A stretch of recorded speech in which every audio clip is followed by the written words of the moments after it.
Okay, mic test, mic test. All right, I figured this stream we can mix a beat from scratch. See how far we can get within like an hour or two.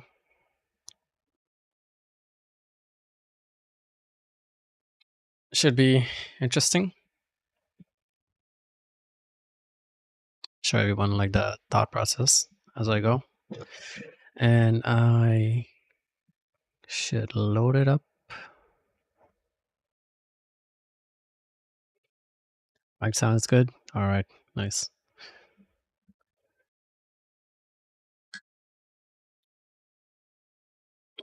All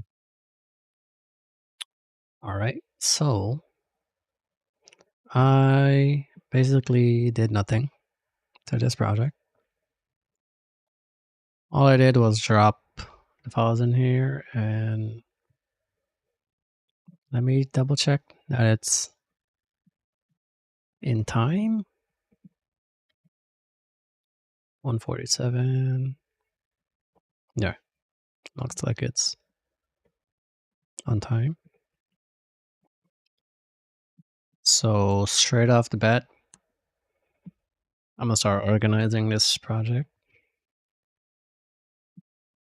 Get everything routed. I dropped everything in an empty mixer and it has nothing. So all the channels are empty. I'll do my regular routing and organization stuff right now, actually. But first, these things are probably loud, so I'll have to turn every stem down a bit. Let me put a limiter on the master so we don't clip. That's that. There we go. And span. I always have a span just in case to see what's going on. There it is. Hey, yo, what up, Shoto? Did he change your name? Todoroki? Goddamn, I don't even know how to say that. I probably butchered it. There we go. So now let me just turn everything down a few.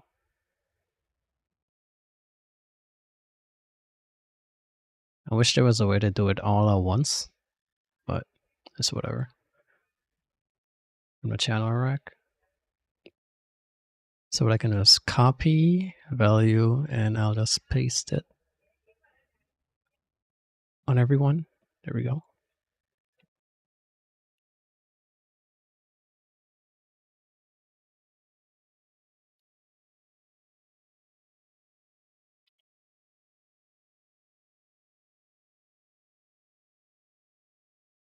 There we go. Oh, snap. What up, boys? All right. So I'll give this a playthrough so we can see what we're dealing with.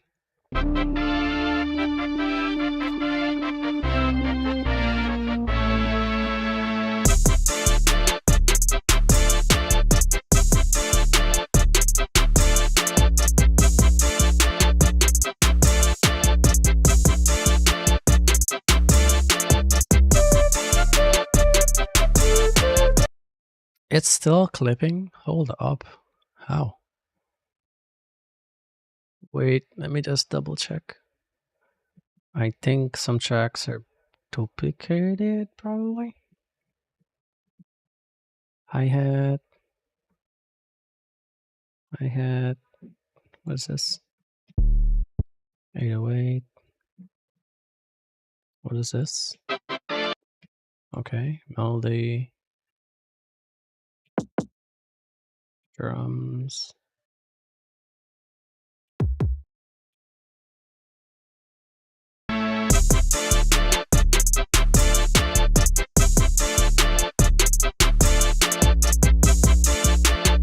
Bravo, bravo.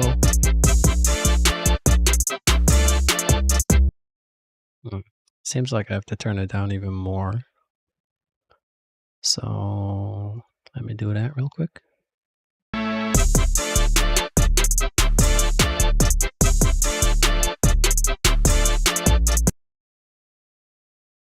And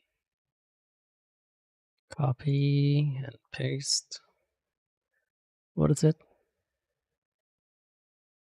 V? Okay, just turning down stuff for now. Just so we have enough headroom to work with.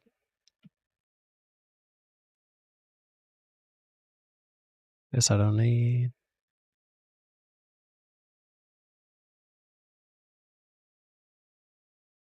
Okay.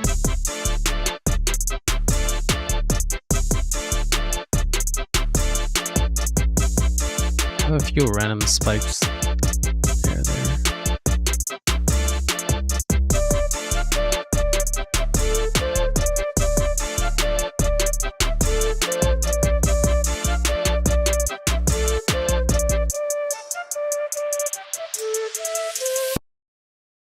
What I'll do is render this as it is.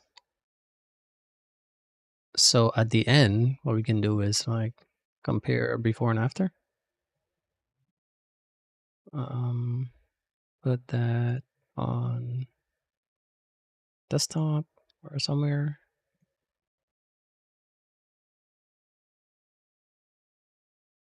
Yeah, there we go.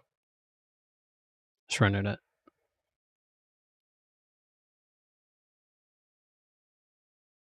Just so later we can compare if we're actually making progress or not. Okay, so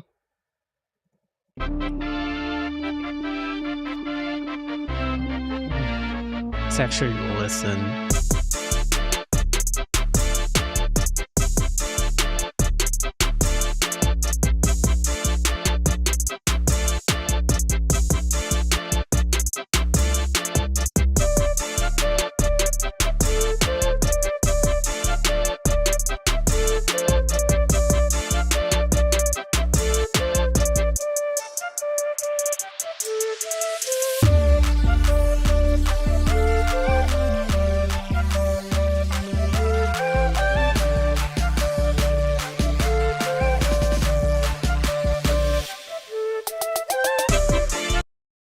Oh, this thing. Hold on.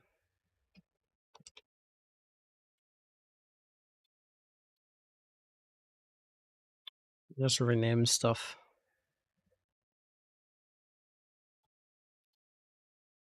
It's easy to navigate.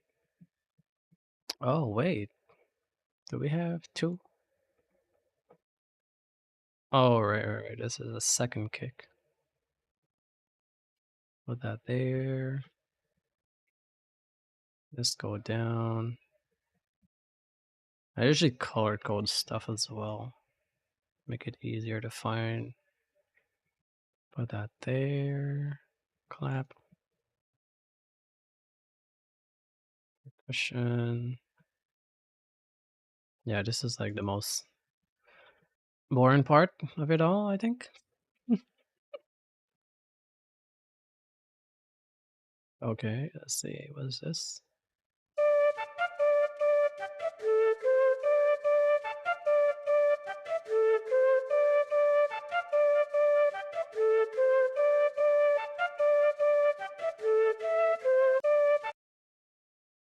This.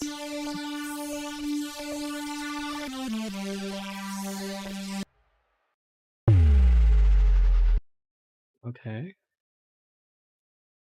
Sub drop effects. This. What is this?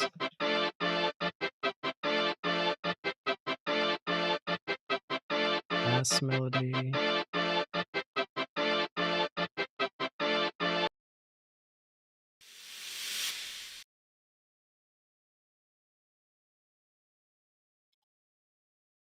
Effects. This is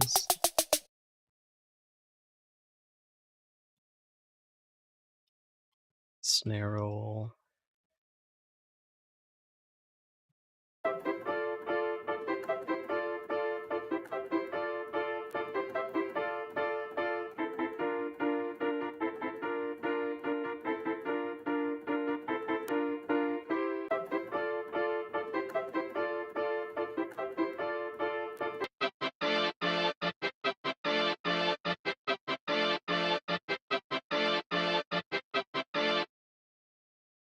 And this.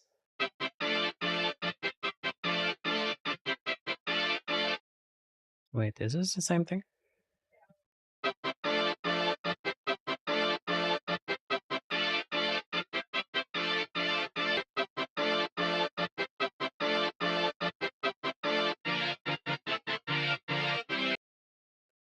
It's like a different version of the same sound, I think. And this, what is this?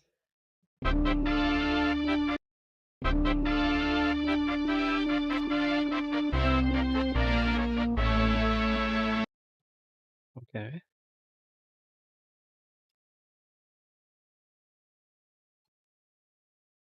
Intro melodies stack.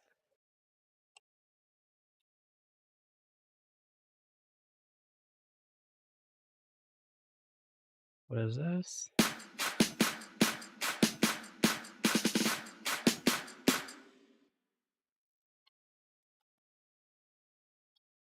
Build, kind of 808.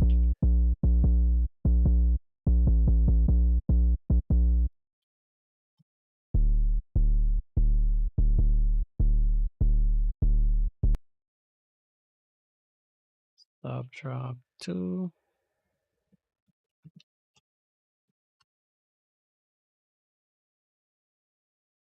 Snare. What snare is this? Okay. Trap snare.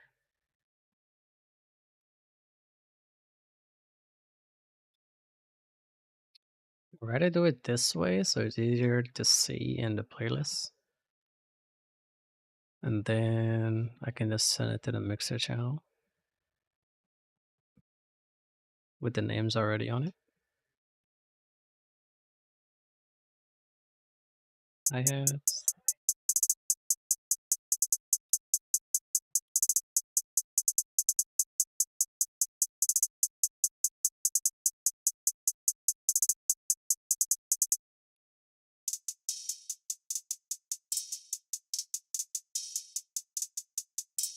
Yeah, 2.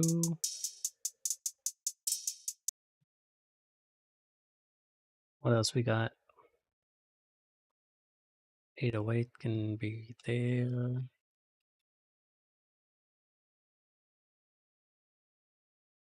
Effects I usually have in the bottom. Lifter. What is this?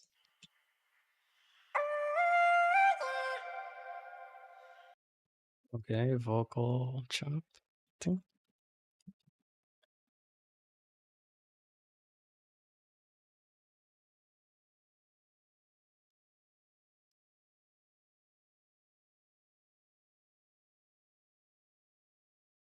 All right, we got everything named. So now drop all of these, auto name, color, boom. All that red, drums, make this green.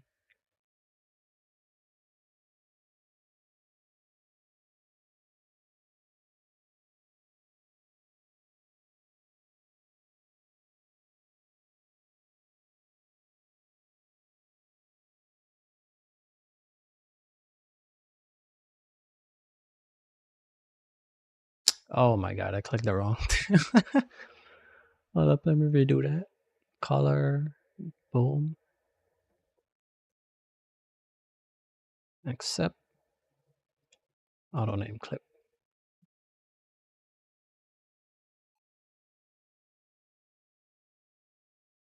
This. Put this over here for now.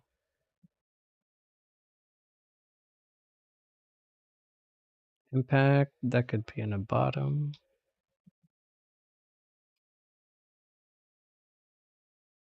Let's see. Auto name. All right. What I can do is put some of these blue.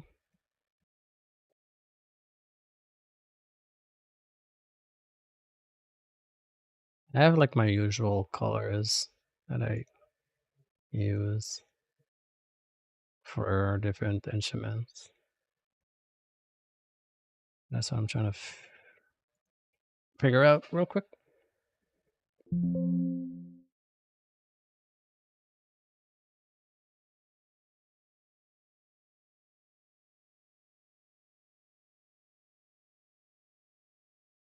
Auto name clip.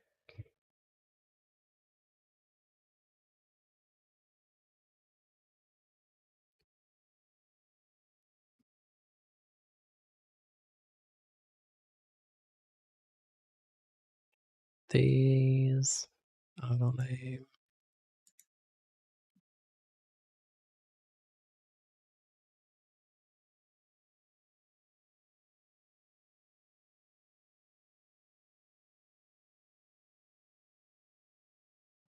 Yeah, that's fine. This name. Yeah, FL FL Studios organization isn't the quickest. So this usually takes a while. Probably could have done this before I started, but might as well show the entire process anyway. So now what I can do is highlight everything and, well, except this one. Send it to the mixer. Whoops, too big. There we go. So now I can start routing stuff. So definitely this, go here.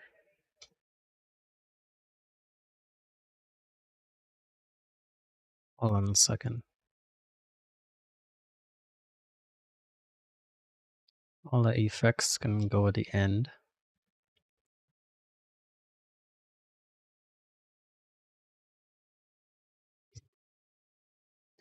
$1,000 out of the 10.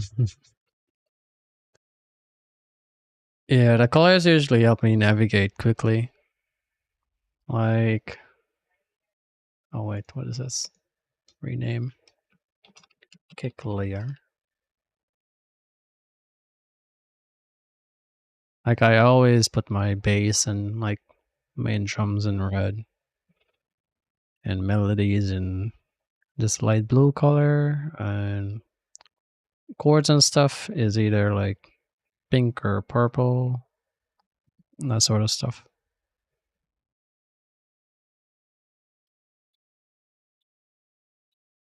Now this can go there.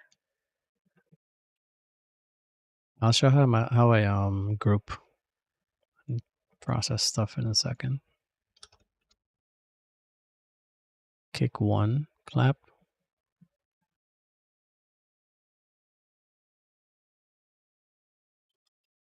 And second kick.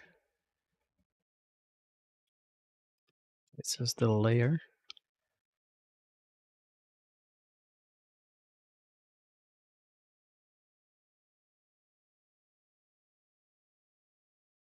Also, this can be, since it's a melody, put it in blue.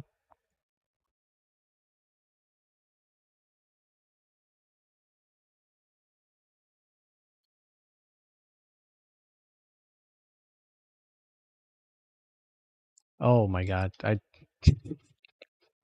basically undo what it is did. There we go. Organized somewhat. Okay, so now I'll make some groups or like buses. Definitely I'll need a base group or a bus. This is what I always do, how I set it up.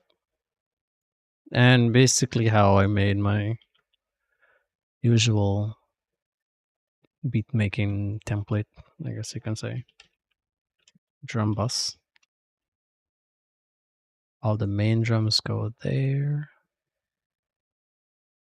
All of these select and route only.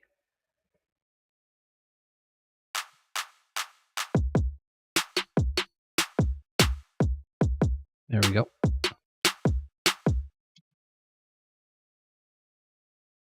Bass can go here. And I will set up my sidechaining stuff as well. So that way I can sidechain kick and bass and stuff. Like separately. Okay, what is this?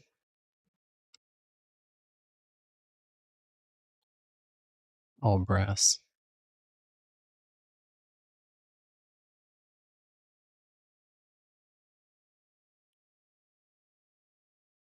This over here. Oh, I did the colors afterward. I should have done that before I sent it to the mixer. Wow, double work.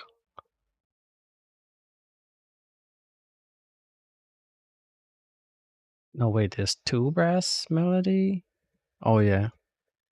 This one. But then purple.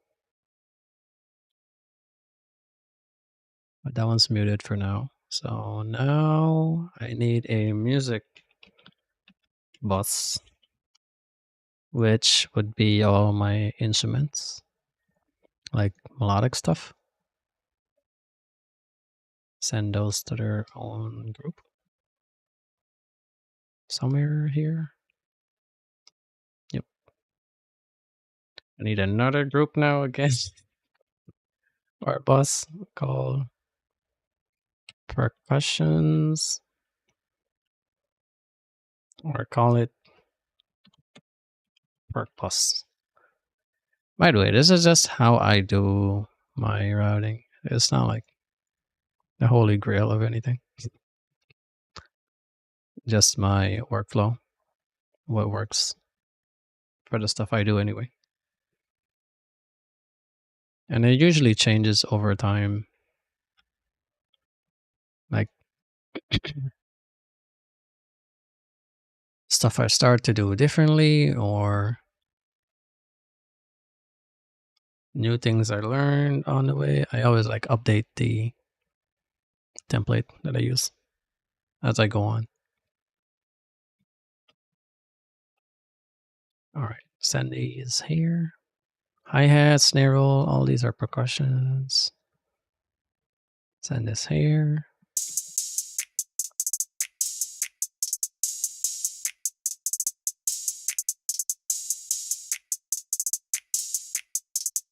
Okay, all of these now can be sent to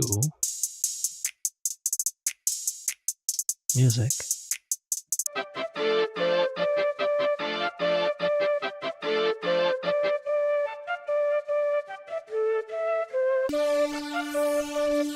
Oh no, wrong one.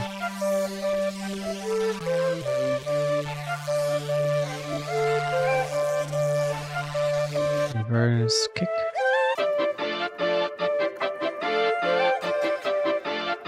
I think this is a reference track with the original song, so I'll put this over here. Drum build, I can go in percussion group.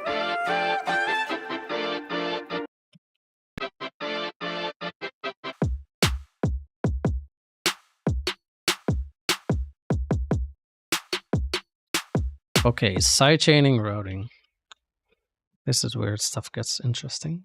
So one, I'll have my caps lock on. sidechain trigger. And next one is gonna be the sidechain bus. So the music stuff gonna go in the bus. And the trigger will be, well, whatever I want to be the trigger of the sidechain, which is usually kick and snare most of the time. So this, I don't need it to go to the master, so turn that off. Vocals there. Oh yeah, I have to align the vocals to fit.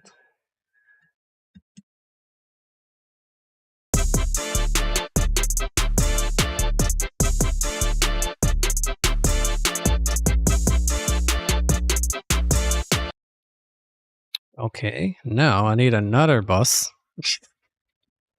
Let's call drums and bass.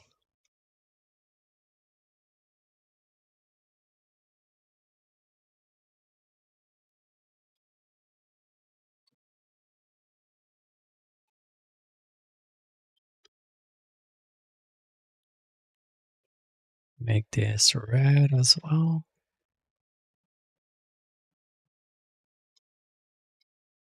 Send this over here. What this is gonna be the drum group going into this, as well as the bass and the percussion. So if I solo that,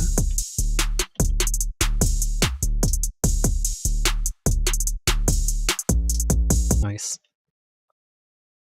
I'll start adding plugins in a second. So this music is gonna get sidechained by drums, and then I'll sidechain the 808 to the kick separately.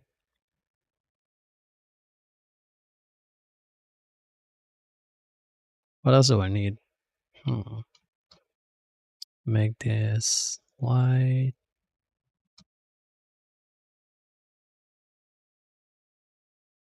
Okay. Cool, cool, cool. Okay, so kick is gonna go. Wait, actually, make another sidechain trigger for the kick and bass only. I'll show you the reason why I do it this way in a second. This is gonna trigger the bass sidechain.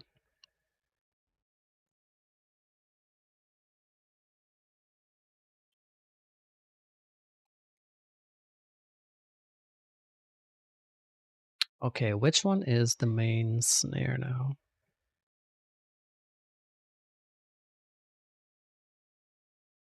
This one.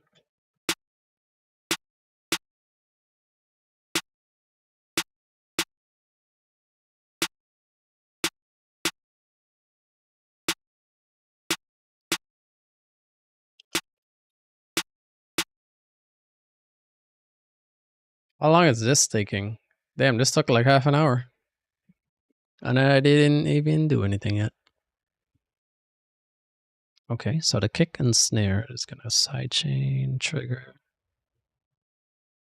to this, this.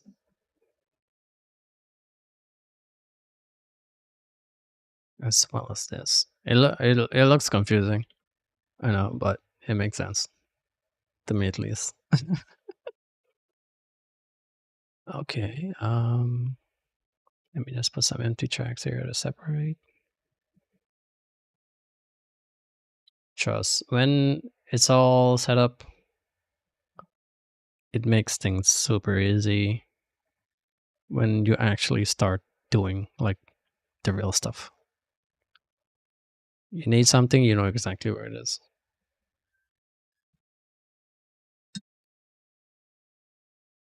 Okay, so now you can start adding my usual plugins on the groups or bus. Drum bus. Let's start with the drum bus. First things first, I usually have a compressor. This is not really gonna do too much, but I'll set it up and leave it. NLS.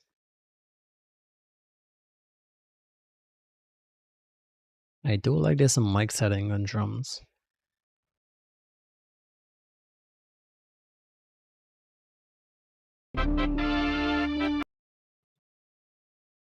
Let me loop a section.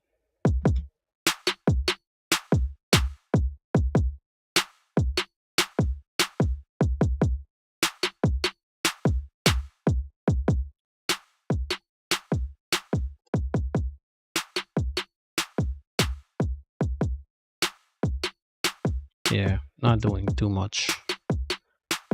What I'm looking for is like maybe 2 dB.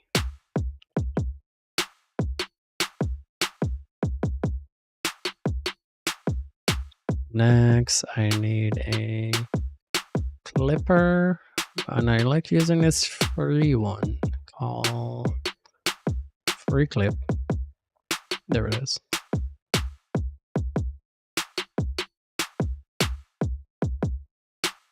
Just to catch those peaks. Here, you can see what it's doing. So here's where I was speaking before. I mean, with it on.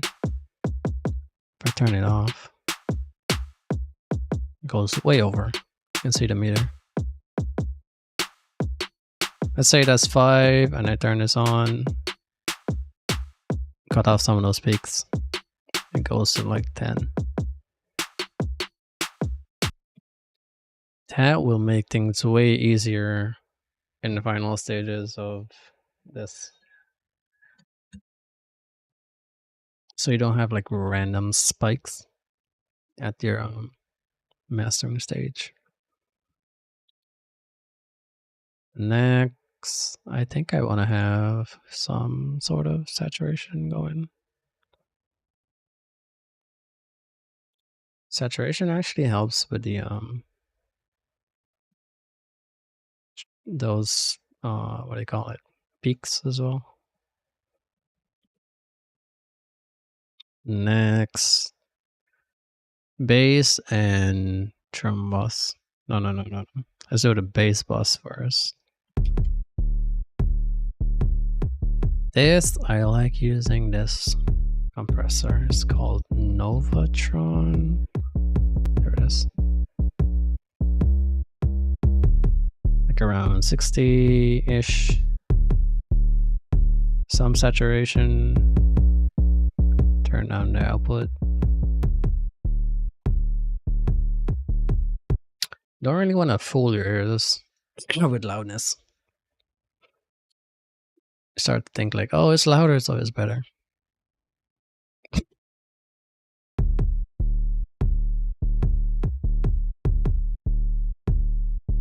It's not like doing a whole lot, but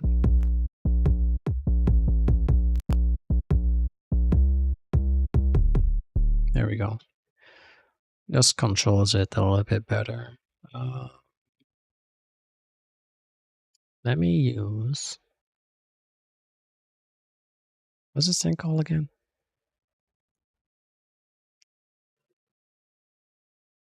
Oh, here it is. Like this channel strip thing.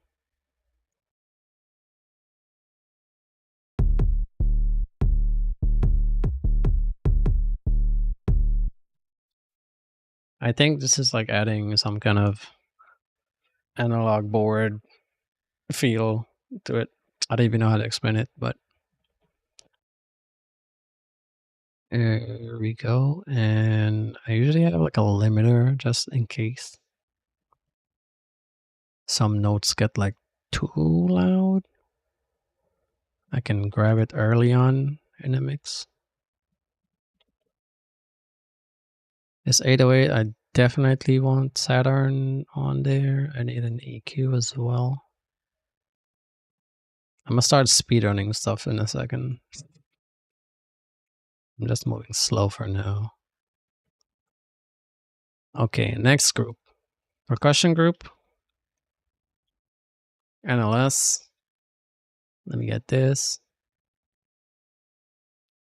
Put this on stereo mode. For some reason, I don't like the dual mono. I don't know why. I just not a big fan of it. And then I can add, where's that compressor? This one. This is probably the only thing I use on Waves the most. NOS and this compressor. So this isn't really gonna do too much.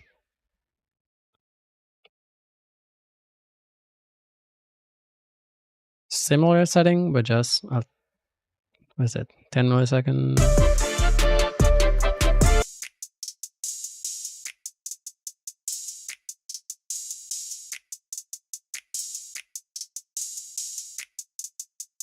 That's not really doing a whole lot, but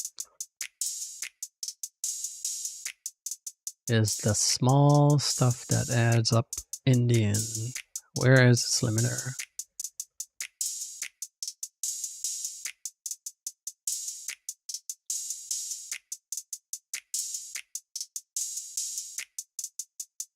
Here we go. No particular reason I use this limiter. It's just quick of use, I guess. Get things done quickly. I guess you can put a clipper on the groups as well. If you have like a lot of progressive stuff instead of a limiter. I might just do that, to be honest.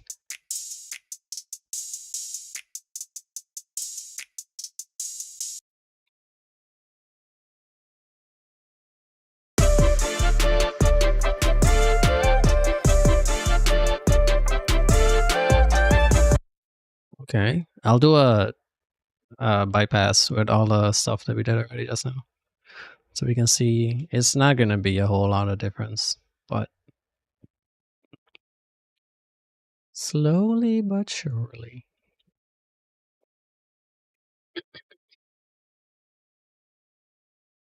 Okay, sidechaining. Let me show you what the hell is going on with the sidechaining. So kick and snare, main ones.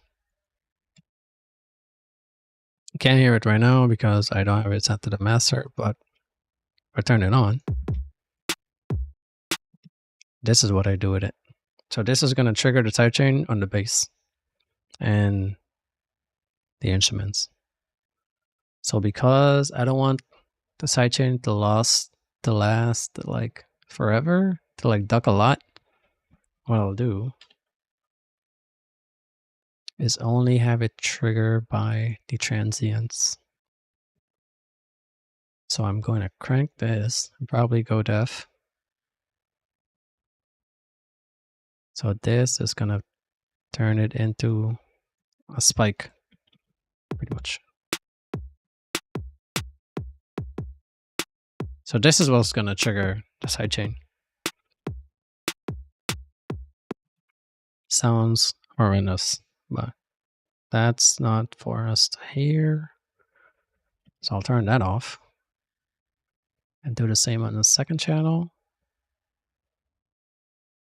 It will make sense when I turn on the compressor and you see it in action.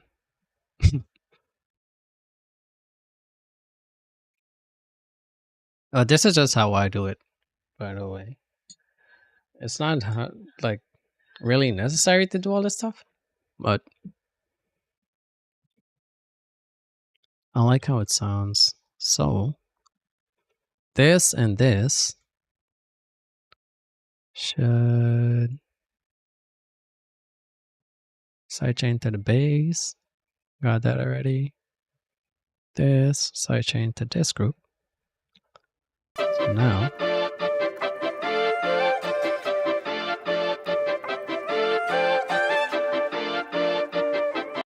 all I gotta do now is add a compressor, and I like using FabFilter. That's because everything they make is good. Activate external sidechain. Boom. Boom.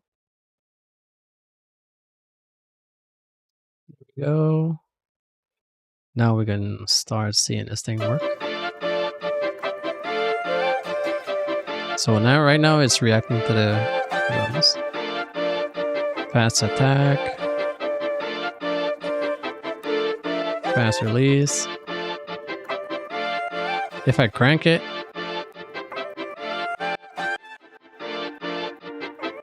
this is like extreme. Bringing the drums in.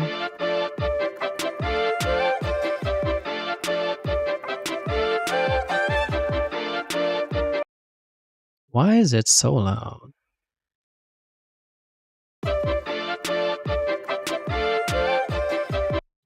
So this, I kind of have like OCD with this mixer. So instead of like moving this stuff around a lot, I actually go to the clip itself and turn it down. So in FL Studio, when you turn down the clip from either the clip or like this channel rack, is going to be adjusting the volume before the mixer. So that's why it's called pre-mixer volume or clip gain, same function. So that way I'm not like going into the mixer too hot. Which means when I start adding plugins and stuff, it's not going to be overloading the plugin or clipping, which I try to avoid pretty much always. Well, sometimes I do clip stuff, but it's like on purpose, you know? Like if I want a distorted sound, I might clip a drum or a kick or a snare to get that sound specifically if I want it. But yeah.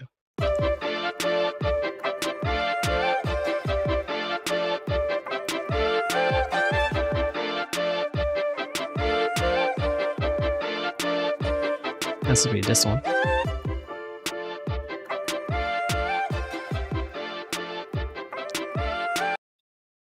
There we go. So that's with, oh, you're right. We have 2 kicks. I forgot. So we'll have to blend these 2 together better.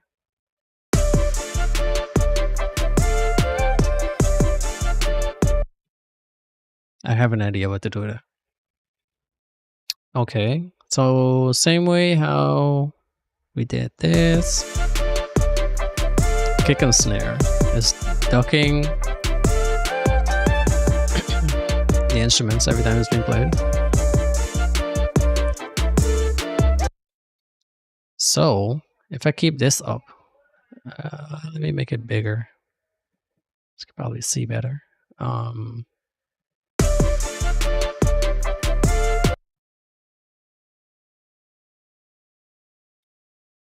If I didn't do this, watch what happens. Probably turn this down more.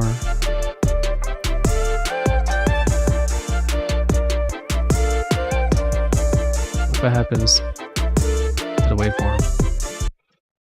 Even if you can't really hear it, you could see it visually.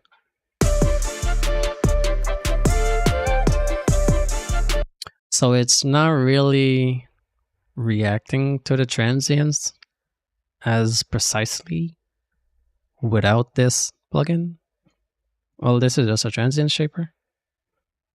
So it makes sure with this attack knob cranked that it's definitely gonna trigger the sidechain properly and instantly as well, which is what I want pretty much all the time.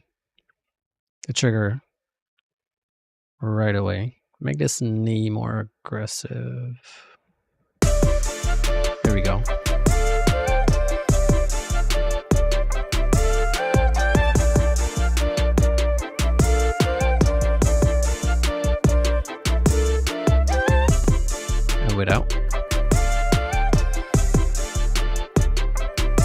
See, it's like barely even like reacting to the drums.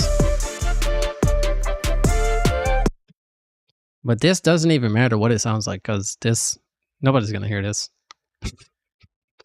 So that is my way of sidechaining. I don't remember where I got that from, to be honest. I think it's like from doing EDM a lot.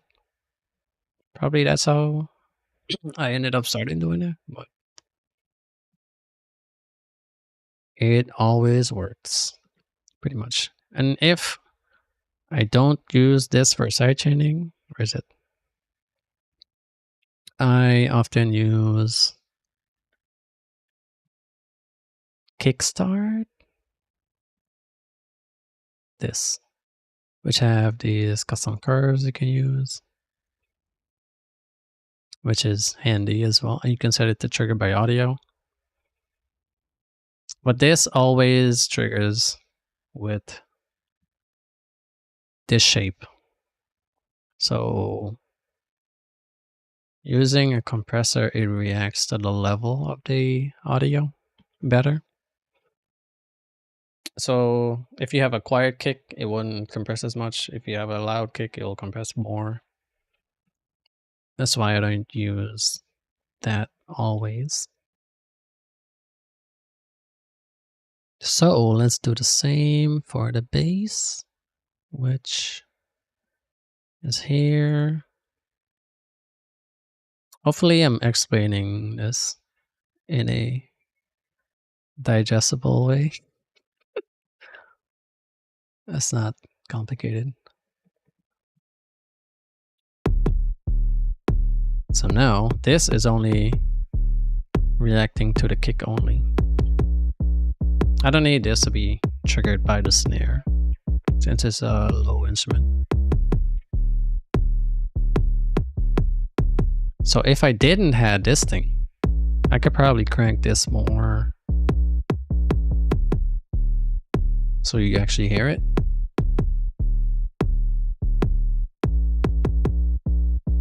If I take this off,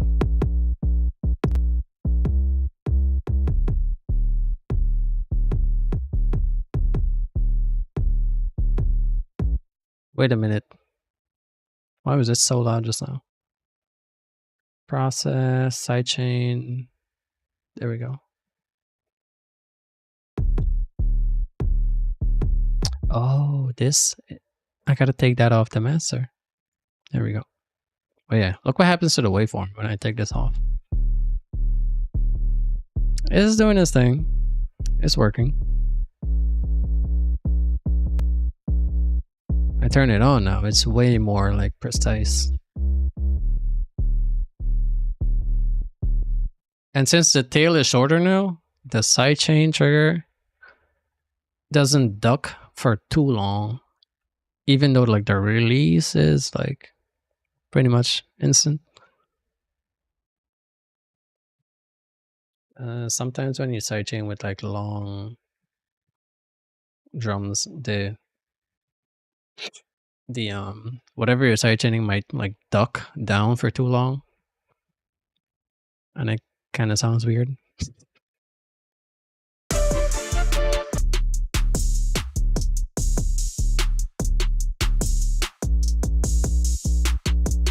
Like if I did it, oh my god, if this had a long release, it would sound weird.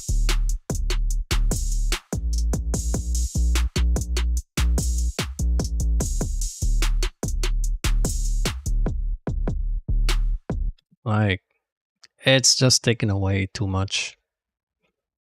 All I need is for the transient of the kick to punch through. And what else do I need to do before? Not too much, to be honest.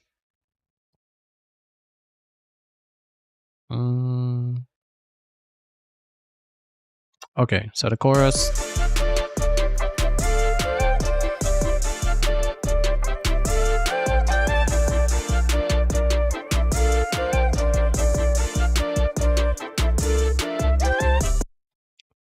And now I'll disable everything and bounce back and forth. So with the group processing on and sidechaining, let's see the difference.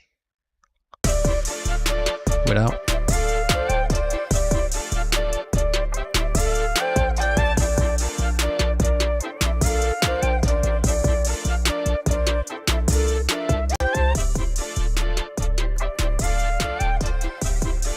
It did get a lot quieter, yes.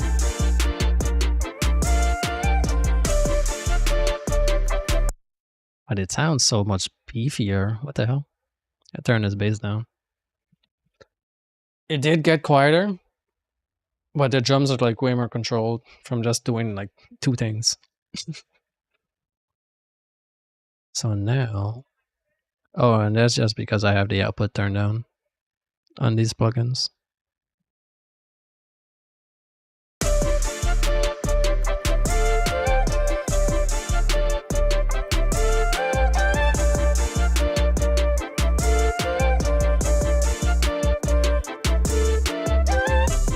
On and off again.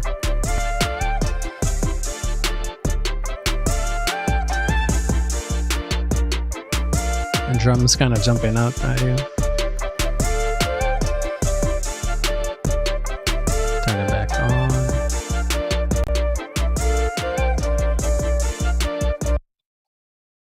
This 808 is mad loud. And it could use some distortion, to be honest. Where is it? Yes, I can turn it down. That is because I'm adding this stuff on it. And this, make sure that's working. Okay, cool. So this is pretty much my template for the most part. I'm not sure if I'm forgetting anything. The master usually have a limiter and a compressor, which I have a preset here. That's pretty much always on, barely doing anything at all.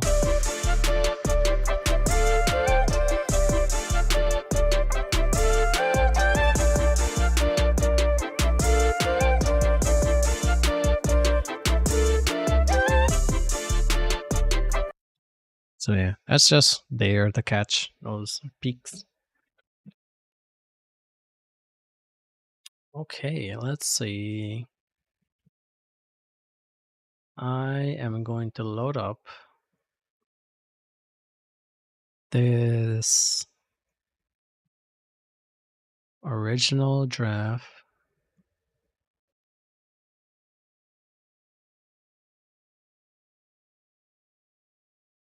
So we can compare.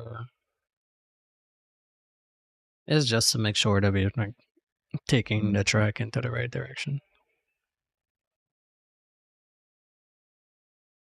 What I can do is gain match.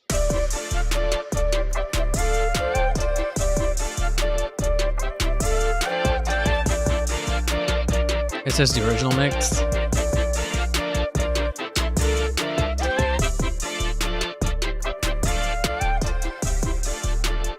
And this is what we got right now.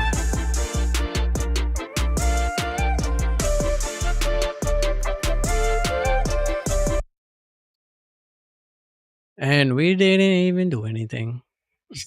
All the faders is still at 0. Didn't really do much. So since we have group processing set up, we have our routing set up. Now actually mixing everything together will be much easier. Make this smaller.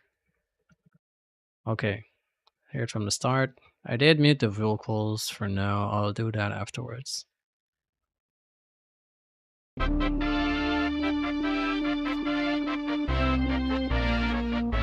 Try to get some volume going.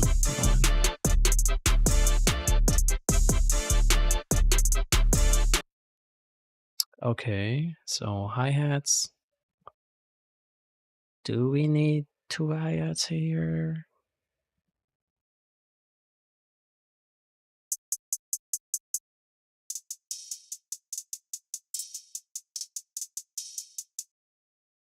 Hmm.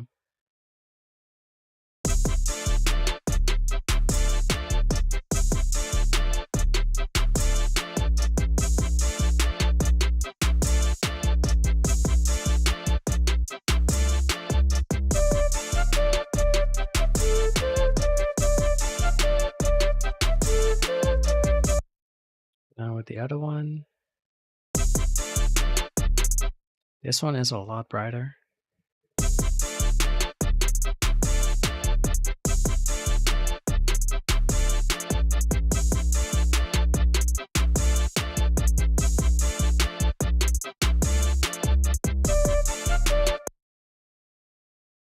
Okay, so this one we can probably swap in and out at different sections.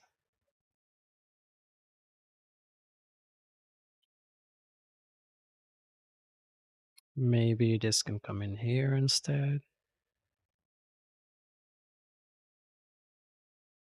Cut. Cut.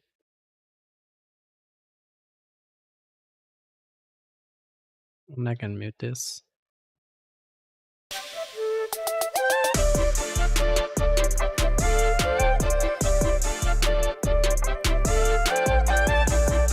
This is the chorus.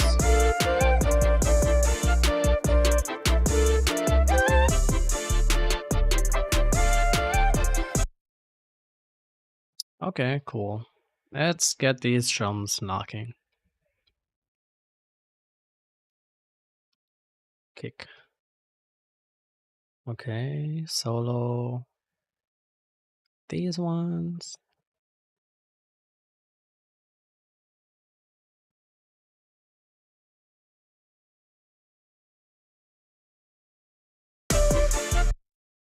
Solo.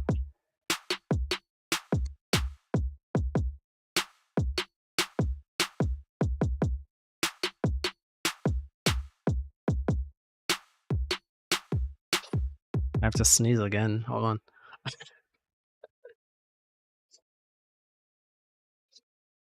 I think it went away. But I still feel like sneezing. Damn, my nose is itchy.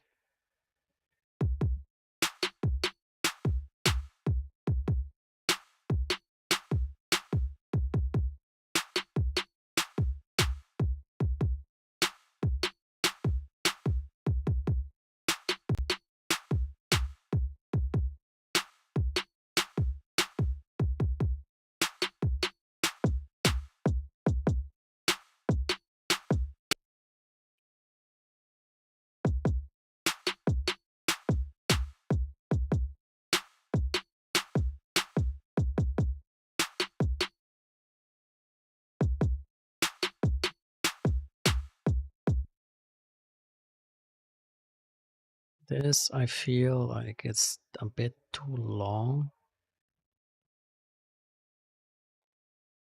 Like the tail of the kick is hanging around for too long.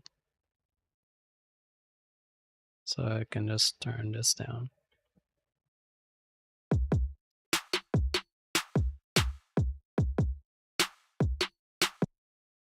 And now I do want to add some of this.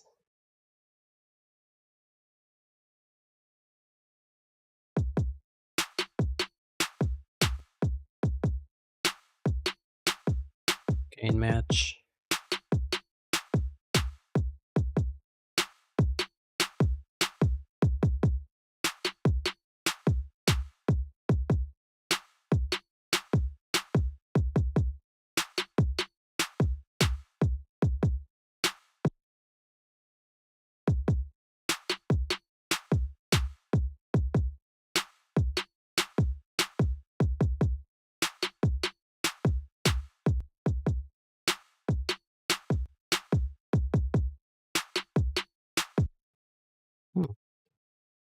This kind of sounds cool already. Let's see if we actually need the second layer.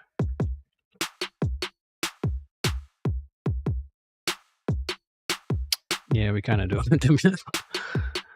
All right, let me pull up an EQ.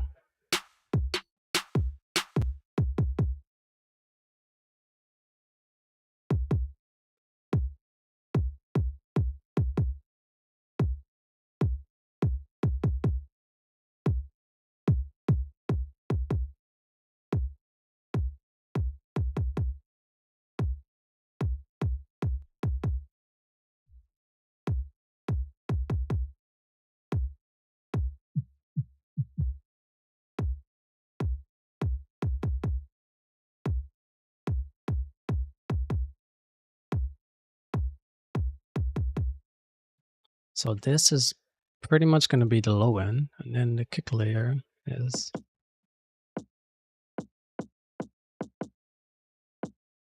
the main body.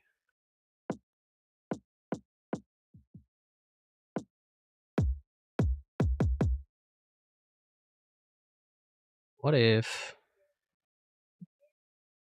we flip the phase? Let's see if it makes a difference. That changes it drastically.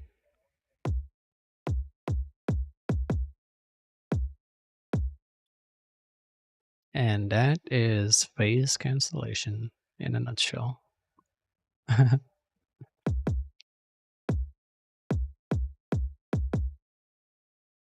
Nice. So those two are working together. I can probably add some mid-range. By the way, my headphones are kind of quiet. So I'll check it out on the speakers, how to sound later. And then I'll do extra tweaking.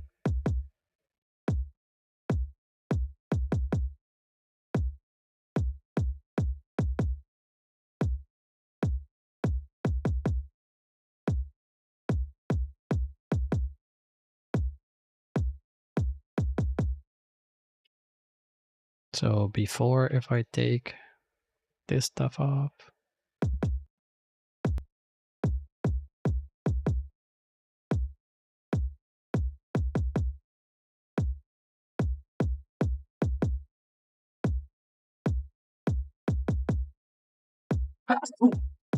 god damn.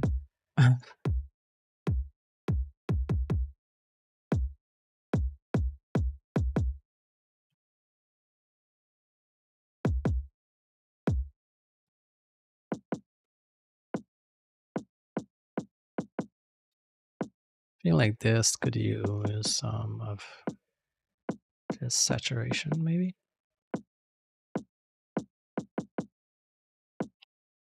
Gain match on.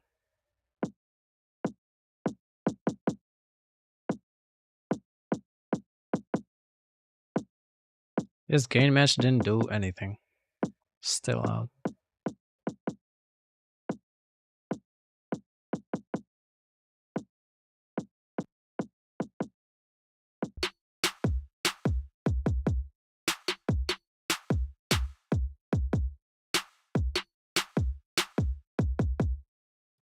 Okay, this, I'll call this snare mus.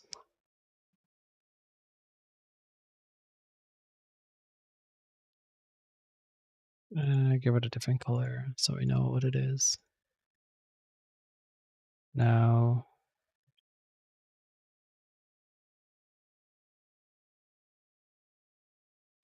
take this out from there. Boom. Now I can treat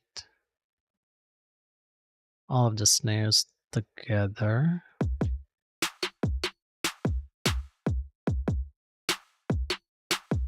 That is speaking way too high.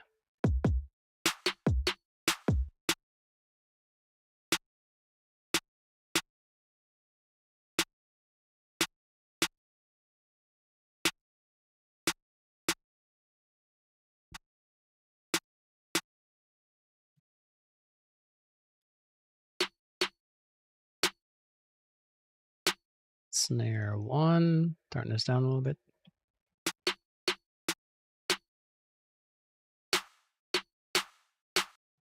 Oh, the trap snare is like a fill snare. For some reason, I thought that was the main one. Turn this back up.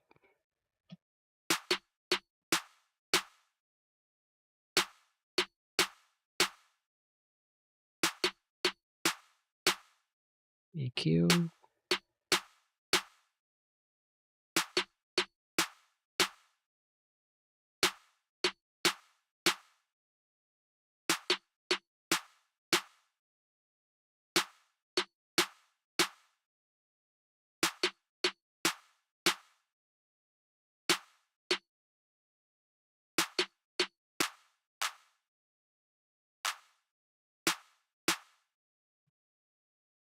This clap. Maybe knock.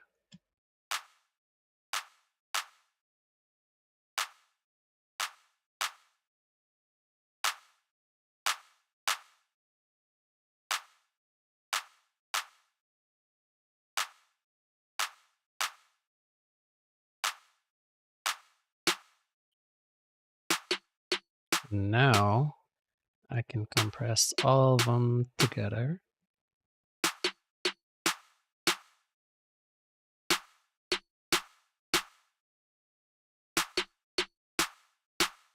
You see, this is some science wizardry. All I did was add saturation and look at the peak level just go down. So this is with it on. It's like -7. I turn this off.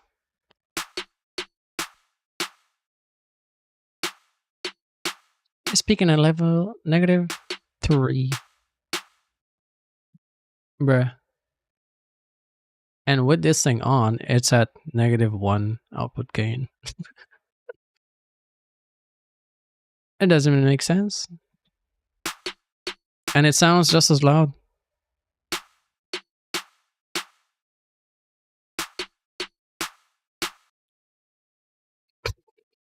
I don't know. Magic. Put this to 0. Let's add a little bit of compression.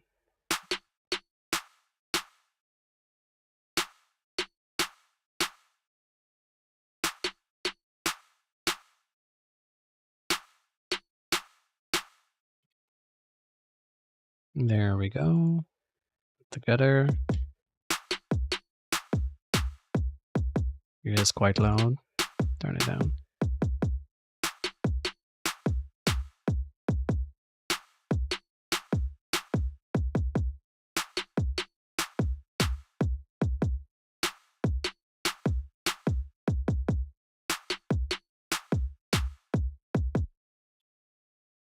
Mm-hmm.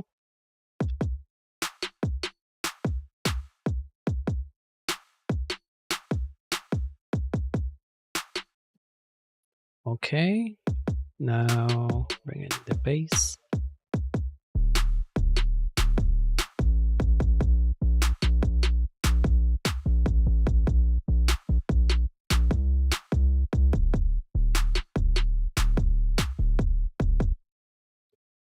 Well, this bass is quite loud. I do want to add some distortion to this. Bring out the mid-range more.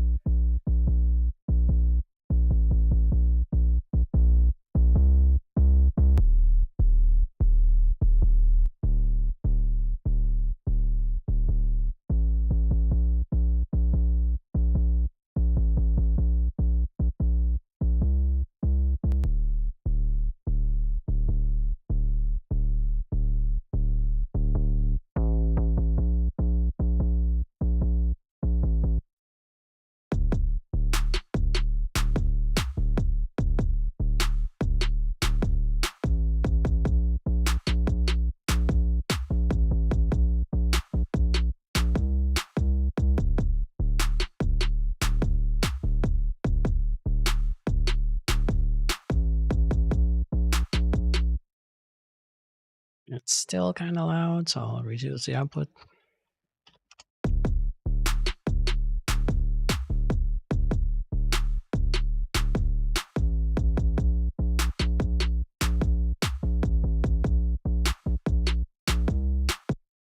Oh, so this is what I meant with earlier. Creating more headroom, so now we have all this, what is this, like 7 dB of just extra headroom to do whatever we want, since everything is like at a pretty good level from starting.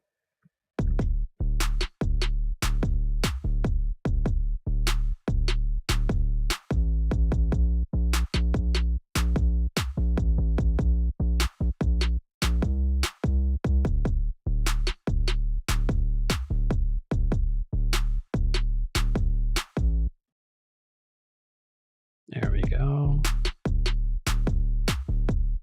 Still kind of loud.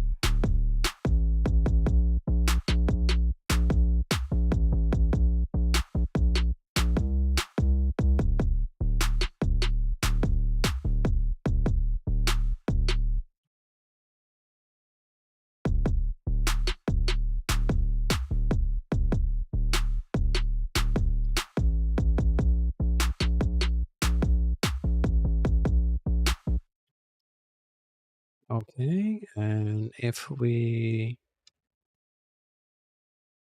turn all of this off,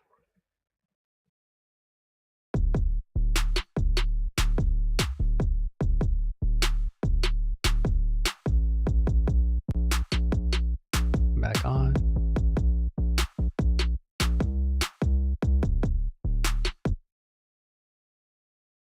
There we go.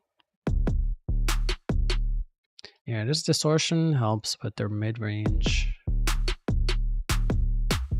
mostly.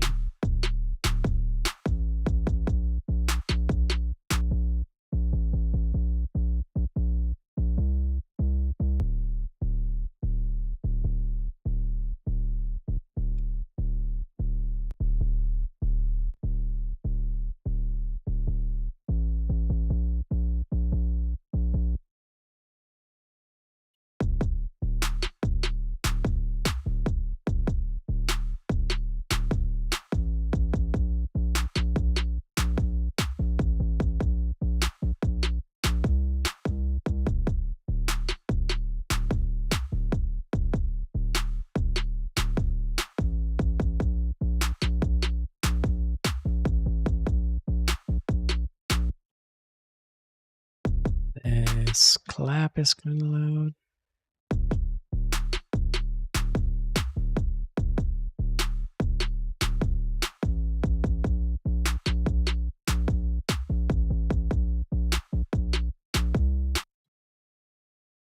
Okay, okay. Let me just bring it up in volume, see what it sounds like loud.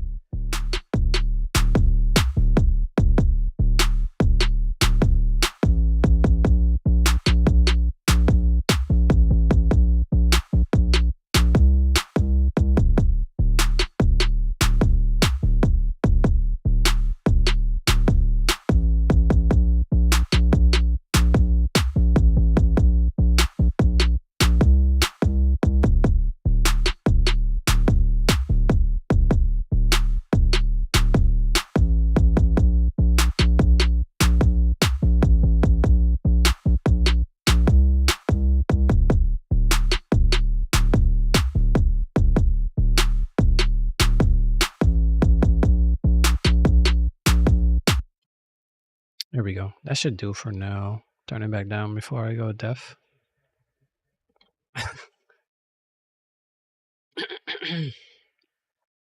Not bad.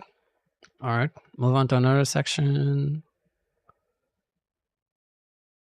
See what these hi-hats are doing.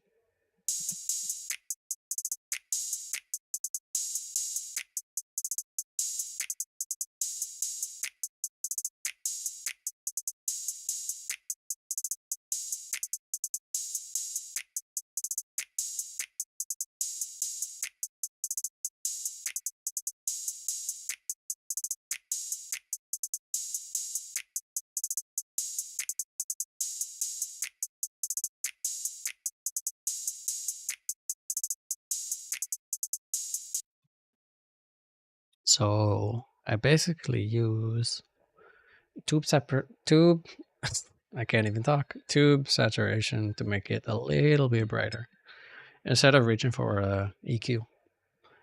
I kind of like the sound that this tube setting has.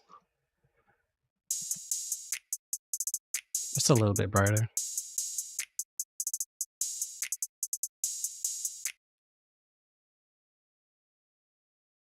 Because I think if I do like boost the high end, it might get a little bit too harsh with an EQ. So this way is a little bit easier. Now with the drums, let's see how loud we are. Quite loud.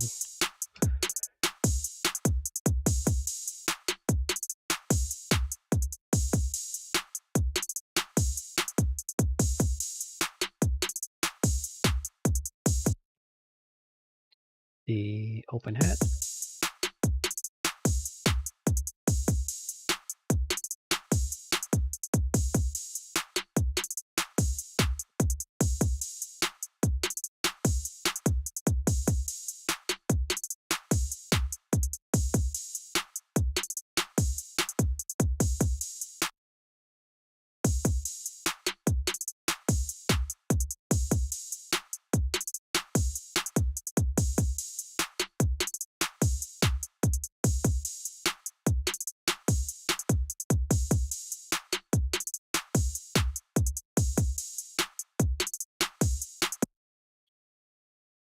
There we go.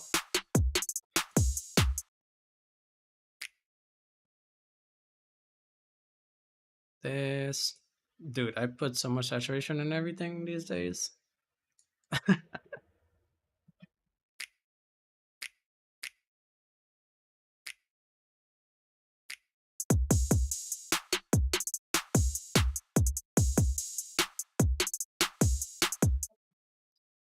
What if we add a little bit of reverb to this thing?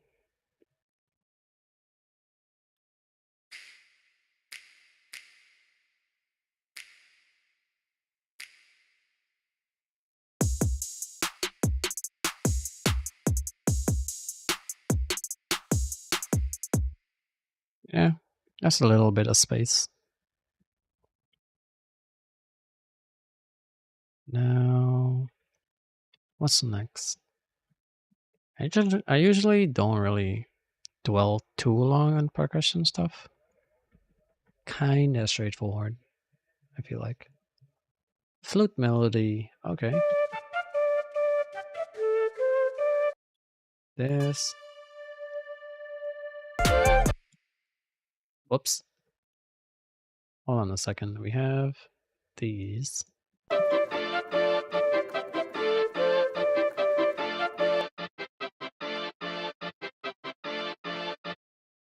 I feel like this could be really wide. So it's gonna take up like the side information, while the main melody can be in the middle. There we go.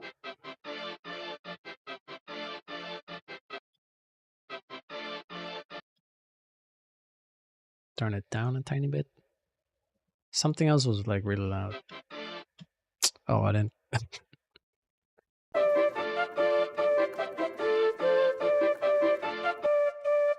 This one. Another thing too, when you have like space for, well, not all, but most like of like the important instruments, when you have enough space for it, you find that you don't need to boost it or have it loud in the mix. It just fits.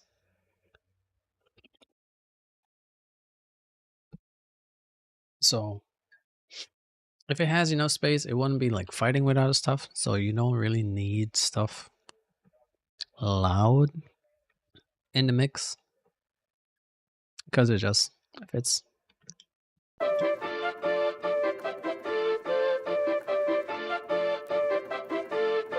Let me drop an EQ. Most things I'm going to be doing today is going to be on EQ and volume. It's pretty much the main.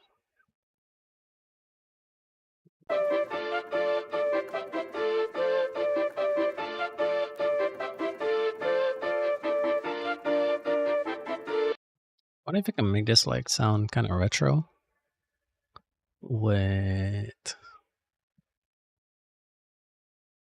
this thing?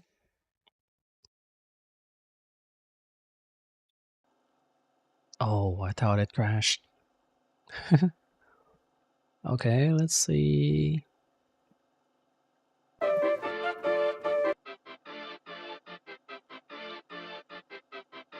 Make it sound more retro-y.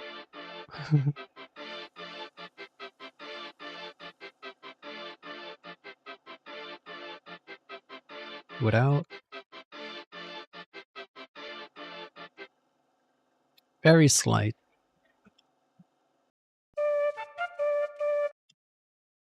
Okay, what's going on with this? Feel like could use a little bit of high end. Just a little bit. So I'll go to clean setting.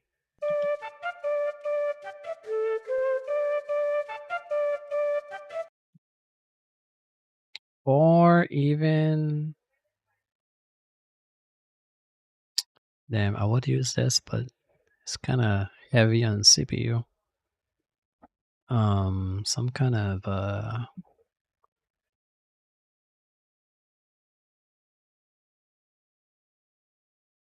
where is, oh, it's right there.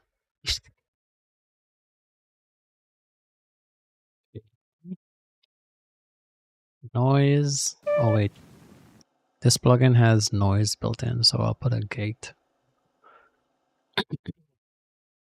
to cut out the noise whenever stuff is not playing. Or we're just gonna have hiss all the time.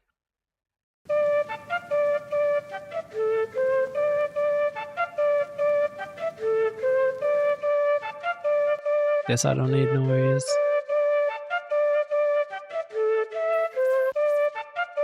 Nope.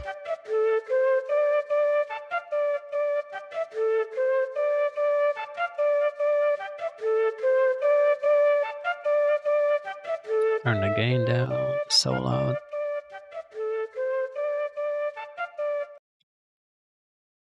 Just a little bit of distortion or whatever it's called.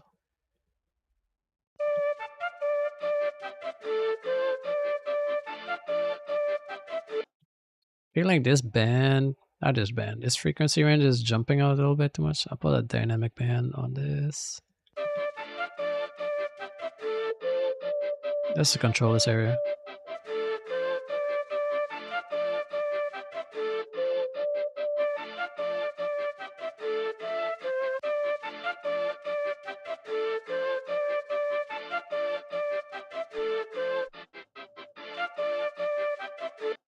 Boom.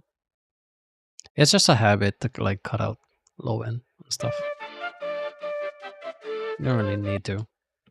It's just muscle memory at this point.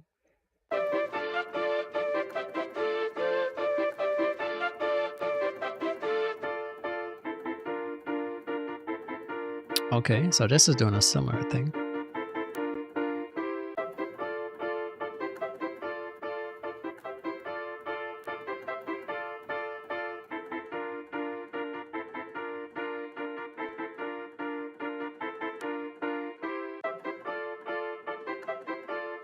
Bring in this. Wait, I feel like this could be a little bit wider. I can use ozone.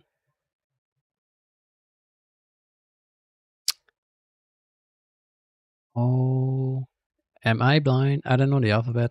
There we go. Oh.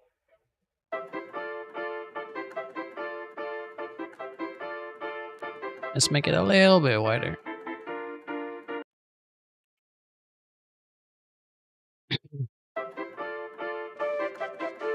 Let's just separate it a little bit from the main melody.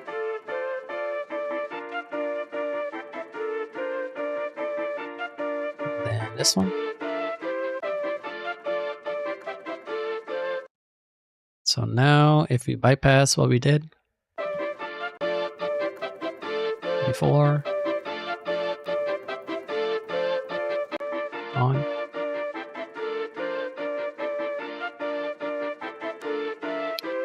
maybe turn this one down a little bit.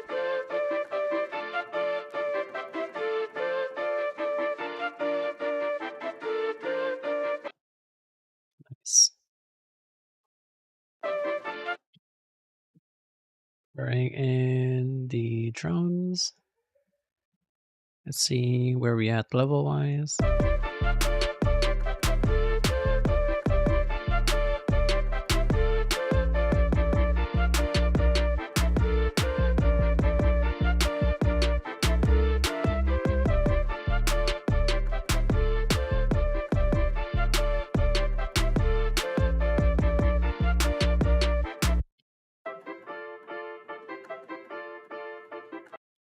What if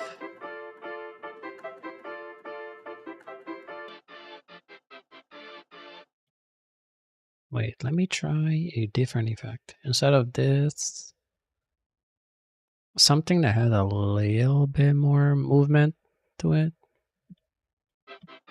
How's this?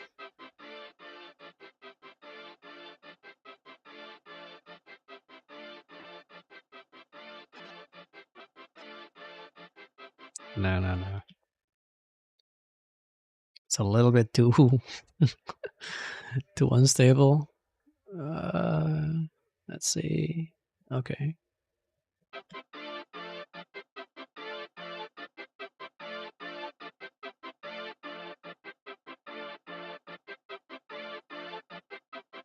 Mm,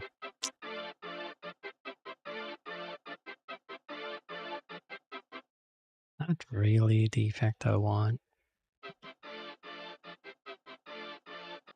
I guess this is fine.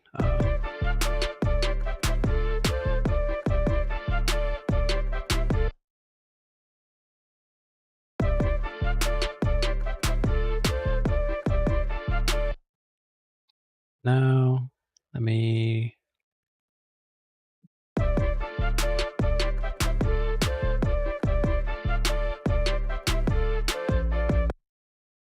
Dang. So now let's switch back and forth.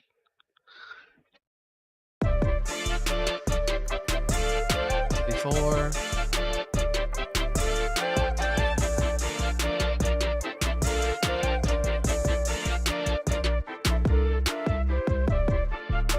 After. Not bad. And we still have more stuff to add. This thing, what is this? You know what? We can probably save this for the last course.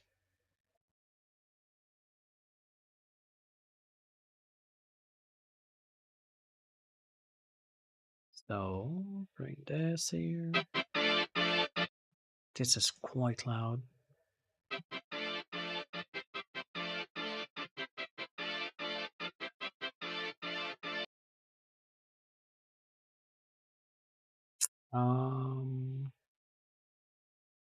Rename this brass loop high and give it a color.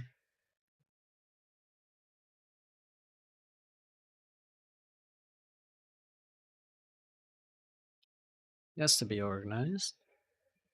Bring in all the other melodic stuff.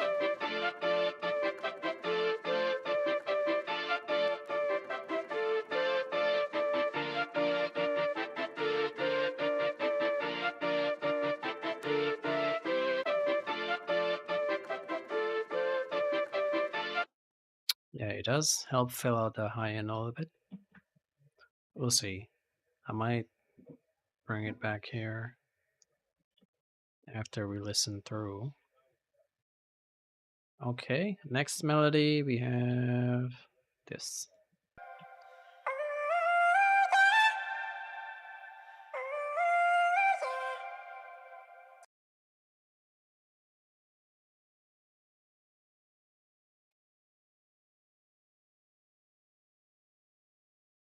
Maybe add some reverb.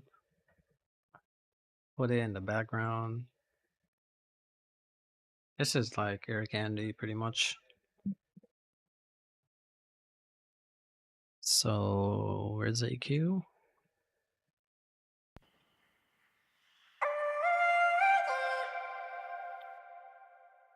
I think I will do a little bit of compression first. Just control like those high notes a little bit. Use FabFilter.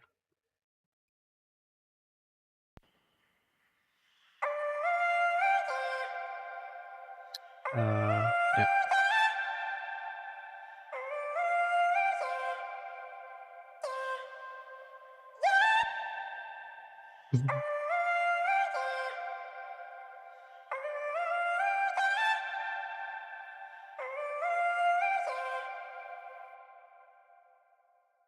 Yeah, if you're not sure about compression, just crank it so you can actually hear what it's doing, and then just dial it back when you find a good setting.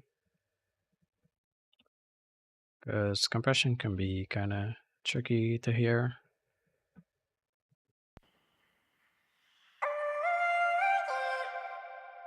So this range is jumping out a little bit too much. And remember, we have that flute thing playing there and the brass playing in that range. So we don't want to have too much buildup.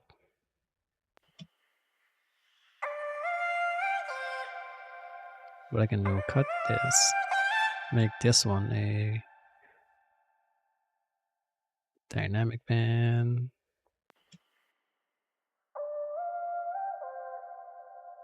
There we go.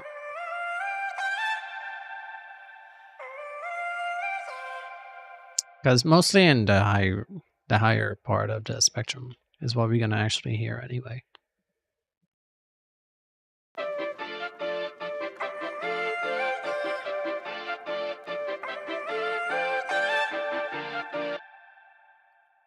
Dang, I want to compress this even more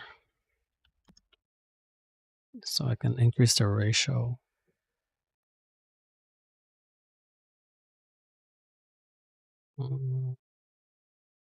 I'll leave it on clean.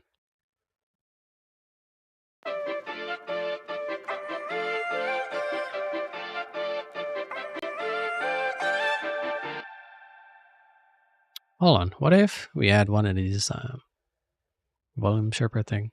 This is more like experimental.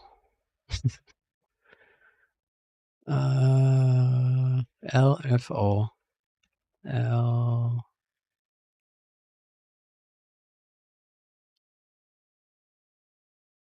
Let's see if this sounds like crap.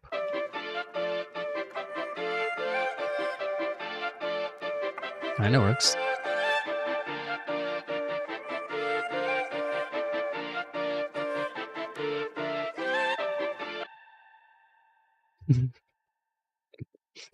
The last part sounds kind of funny.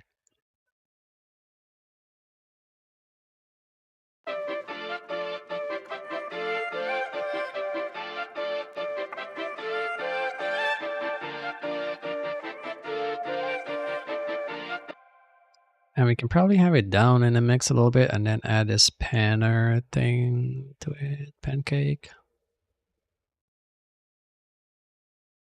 This is free, by the way.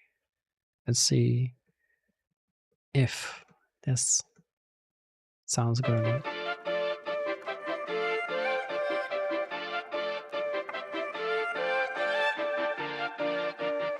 Dial back the mix.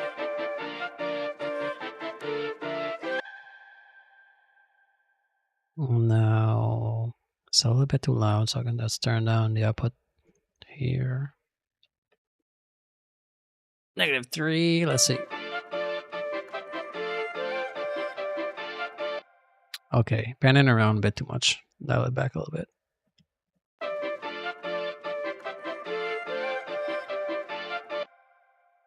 Okay, let's see how it sounds with the drums.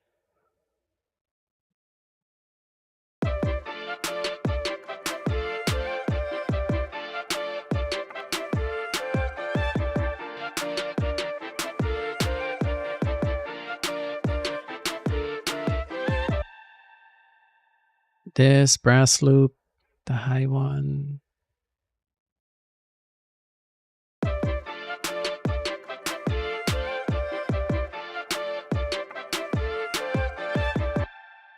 This part kind of sounds like noise.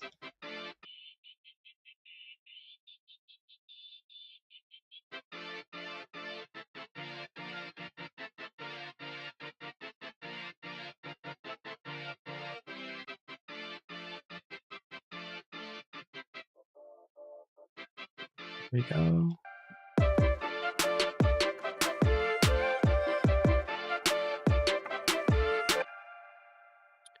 Hello, hello.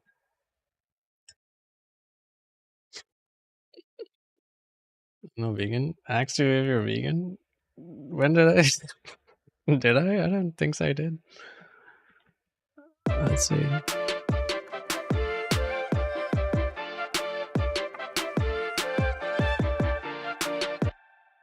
Oh, or the vocal top sound like you're saying that. Let's see. I wonder if we drown it in reverb, if it'll sound like crap. Let's see.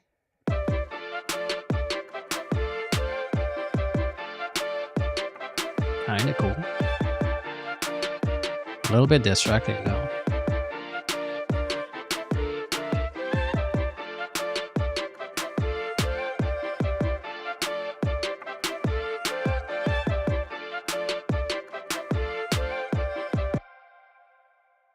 There we go. Bring in the bass.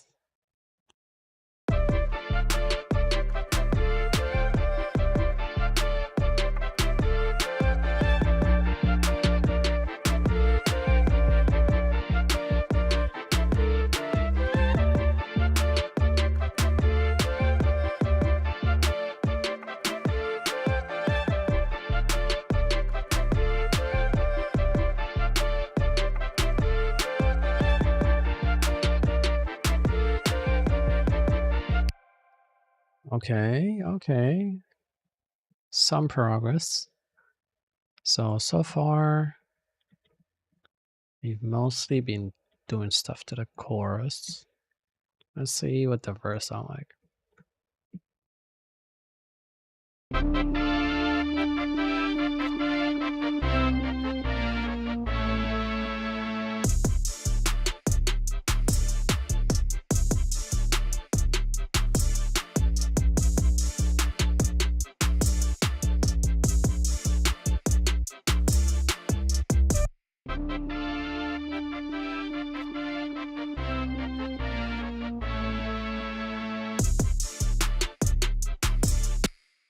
A little bit too loud.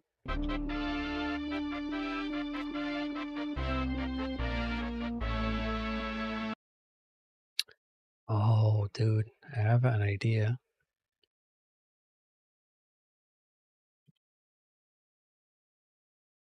What if do like an automation here towards the end?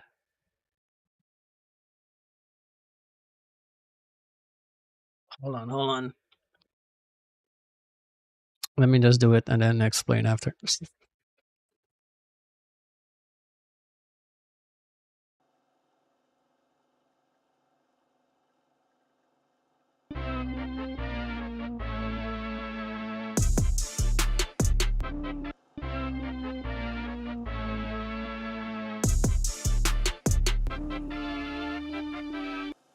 Okay. And then what I can do is automate the mix knob.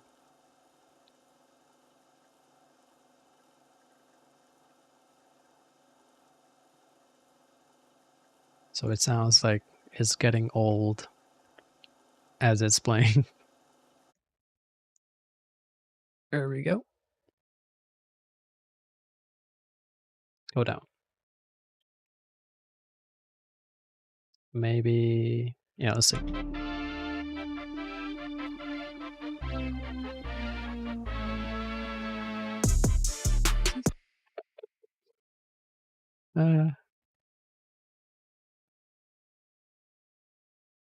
Maybe there.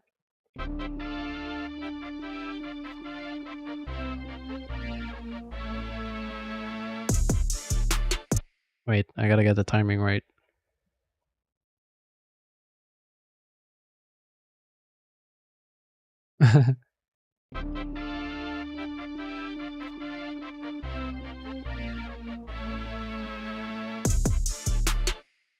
No, still not right. Bit more, maybe. Should be fine now.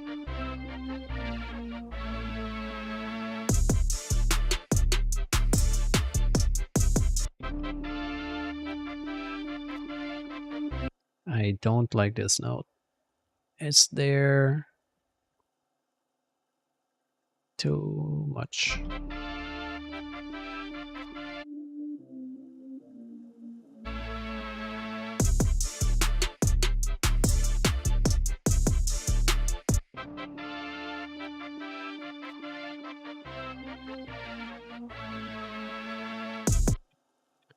And we had an effect somewhere. Yeah, there it is. Press C for cut tool. Boom. Probably use this again here.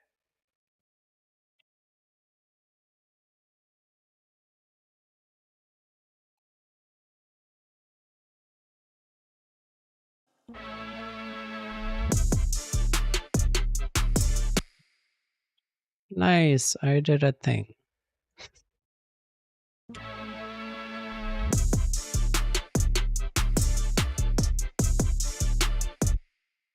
I think there's too much chorus on this.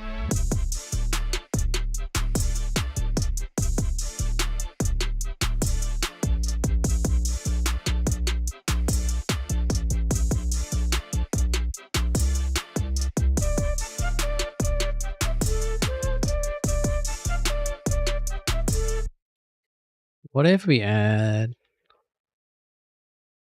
a mono reverb? Oh, we can use this.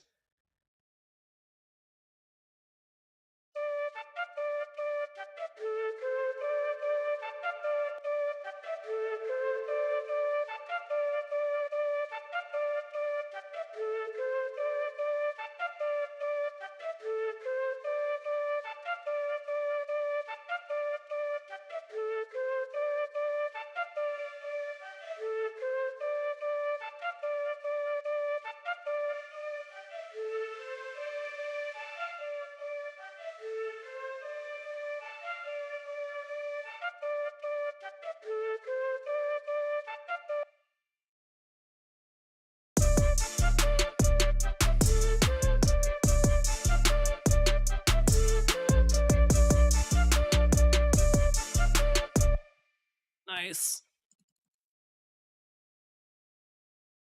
Okay, what's next? We're not too far off, to be honest, from finishing. It's just small tweaks now. And some effects here and there to keep things interesting. And we should be good. Cut this.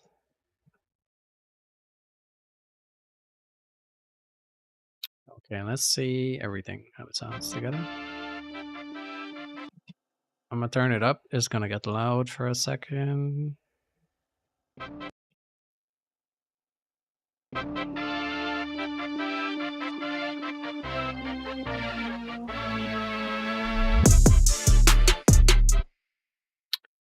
I can probably put a filter on this. Is it this? No.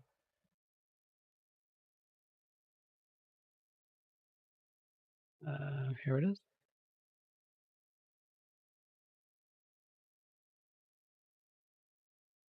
Where? Turn up that. Okay, cool, cool.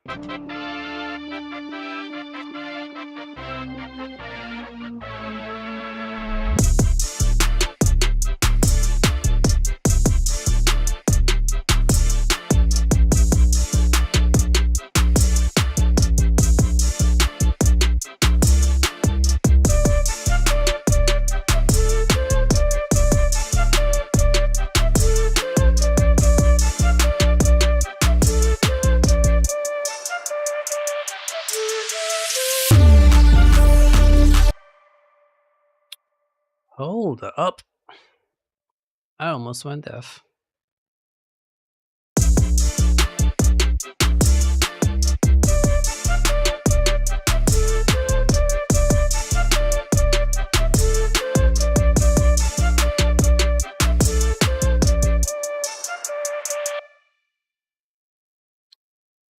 My lord, that was loud. Turn this back down.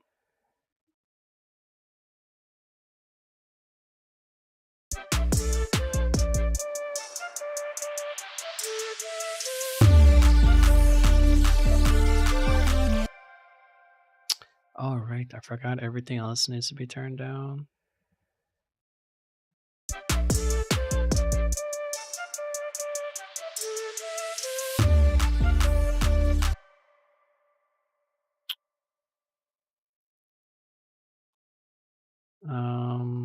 Actually, let's cut the 808 here.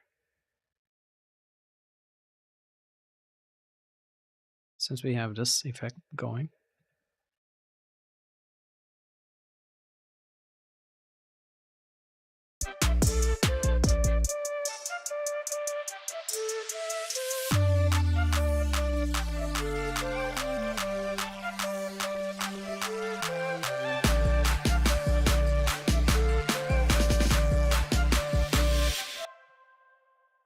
Okay, cool.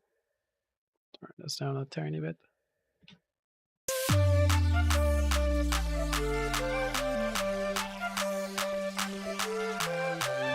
$27. Put up an EQ on this.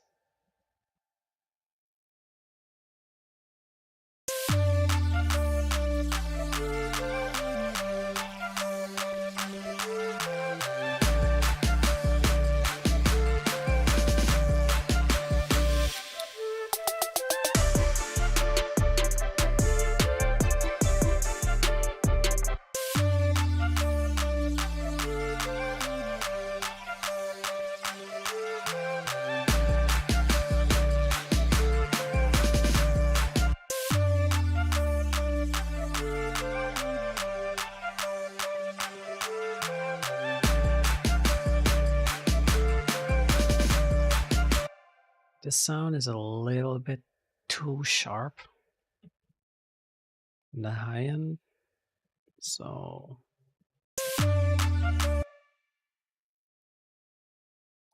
give it more space.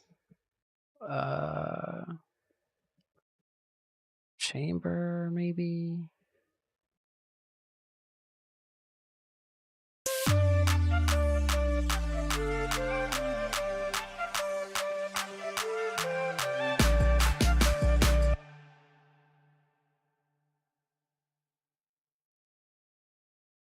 Oof.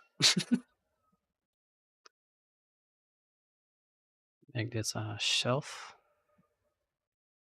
Turn on the high end only.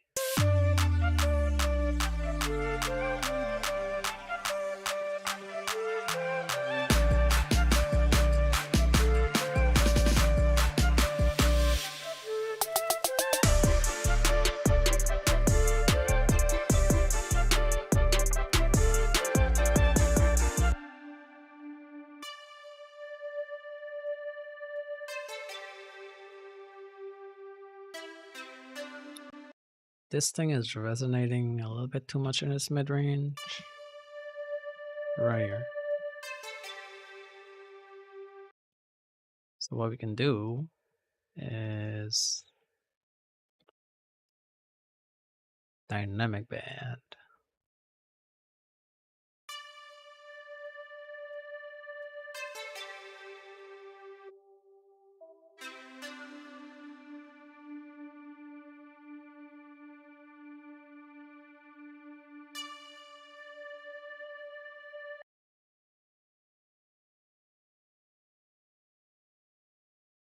What if we add more reverb to this and then make it wide?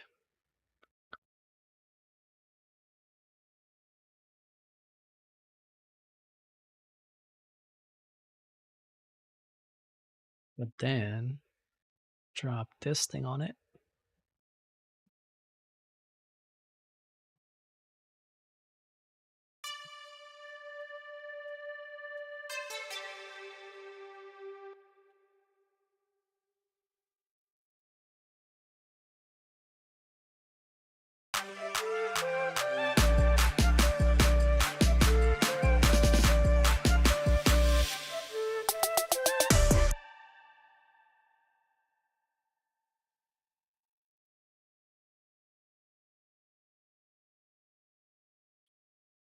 Wait, I think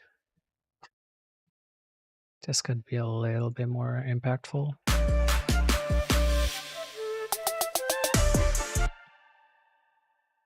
Don't think we need this. Or the, whoops.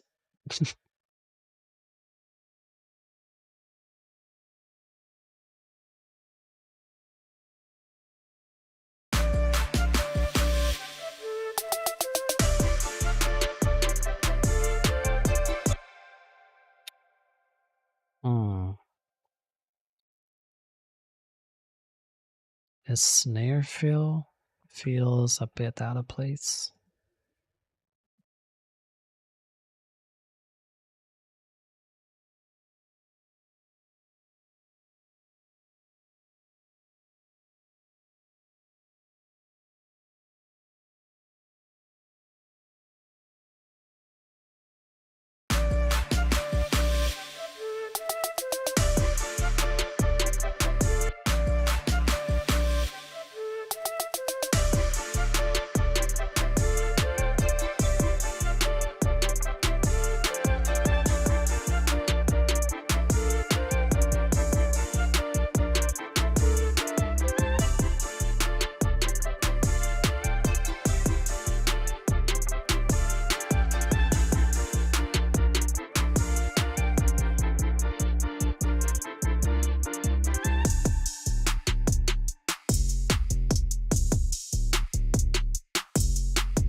It should go here.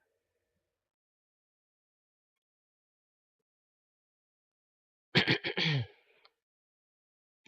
right. I think my ears are getting tired, so I'll try to move quickly.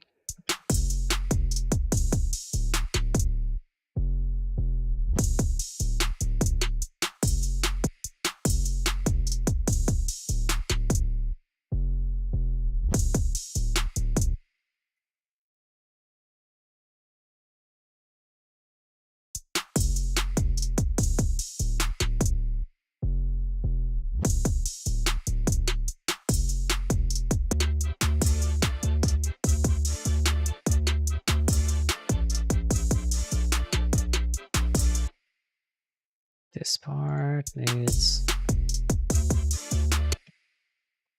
something. Maybe cut the drums.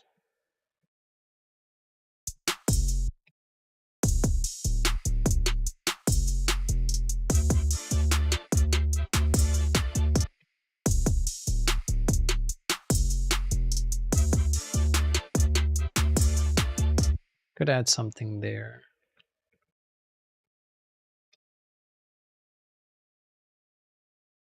Damn, what is the vocal arrangement? I can't remember.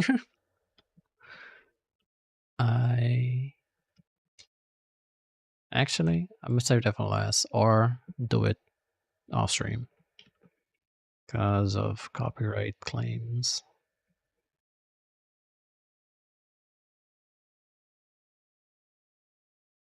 Okay, let me just do a quick preview of what it would sound like with everything on. Put on my default, whatever. I am getting hungry as well.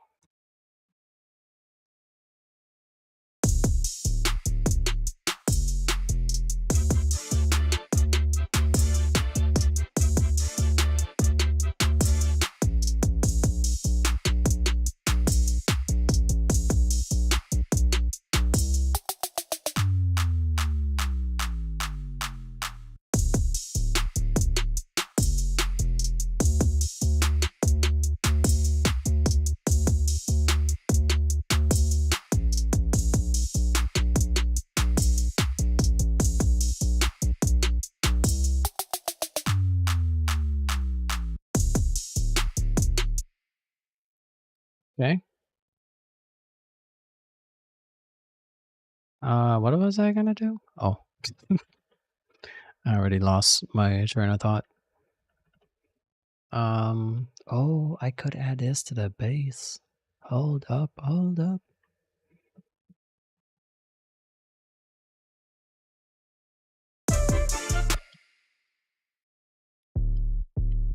Check this out. Free plugin.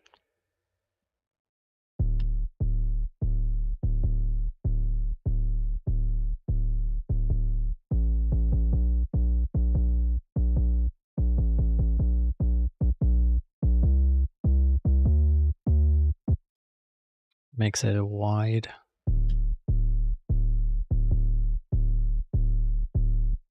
Probably would hear it better on headphones. Or like a subwoofer, maybe?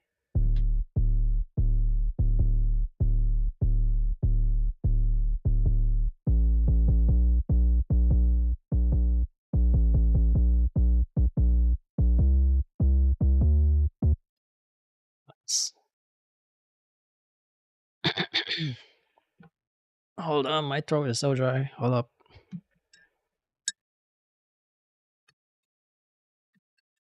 I actually have tea here and it got cold.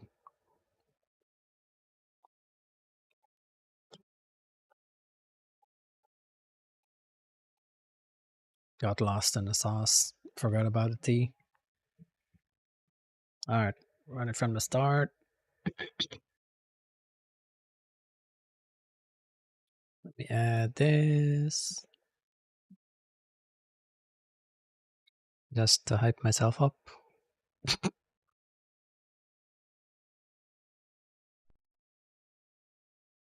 Okay. Oh, that's regular green tea I have.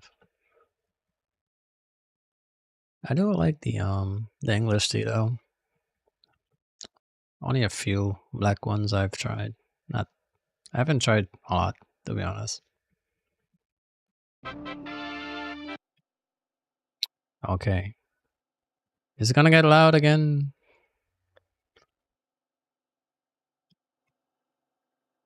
Alright.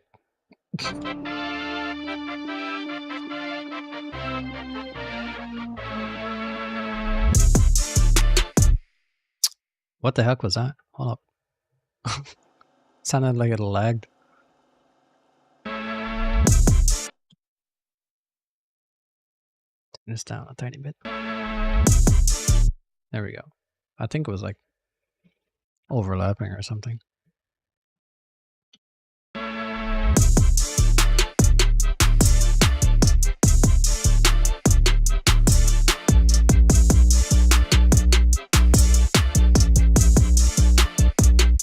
Too much of this.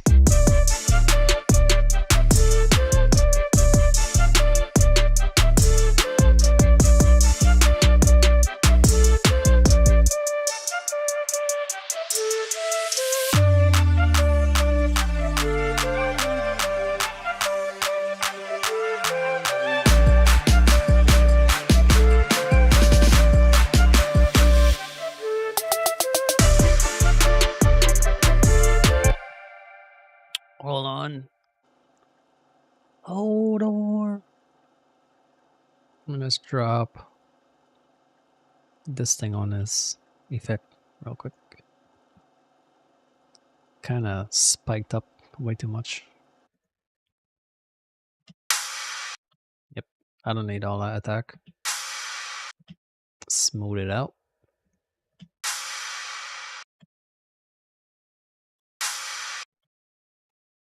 There we go, and we could probably add more later.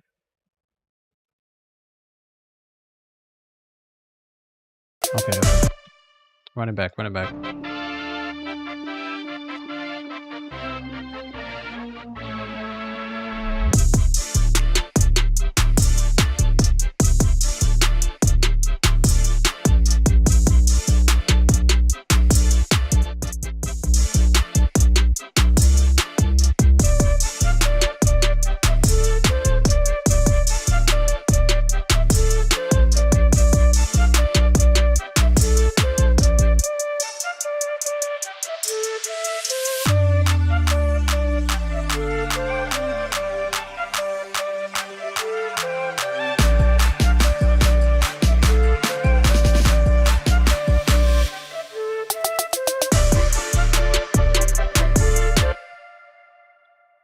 Something with this fill snare sounds off.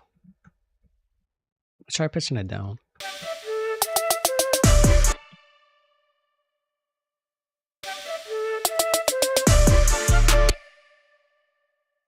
I think that was it. Maybe.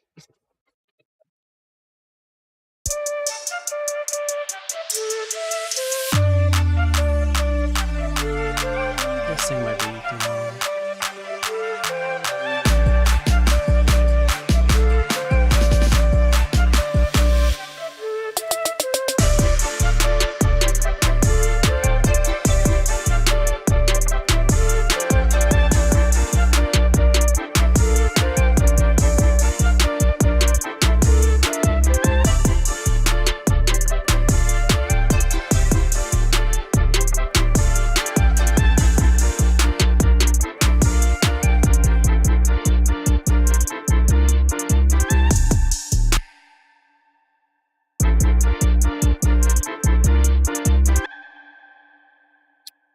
This, what if we did this instead?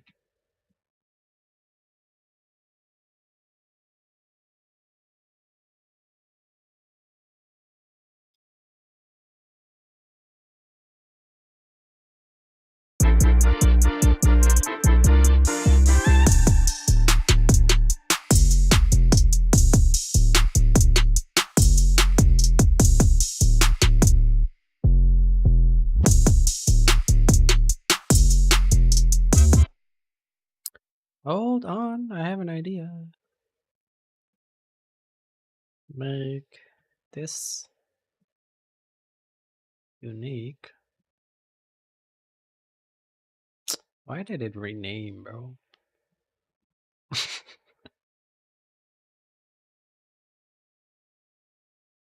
And go down. Let's see if this makes sense.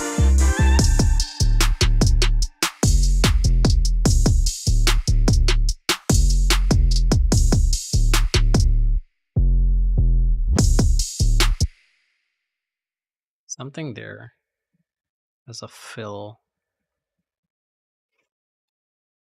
Night and day, different sounds much fuller. Yeah, I guess when you just carve out space for stuff, you don't really have to push stuff a lot. You can just, they can work together instead of just like overlapping and fighting sometimes, especially when you end up in like the last stages of mixing and mastering. Not that it even needs mastering, but because it's just a beat. Also, when you gain stage properly and control stuff from the start, you get way more headroom overall, so you can go even louder at the end. Because when you start pushing stuff to get it loud at the end, it just kind of falls apart quickly. Sounds squashed. This.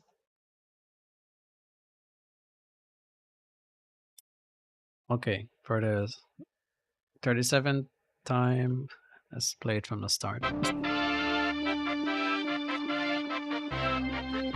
And I'll do back and forth. So you can see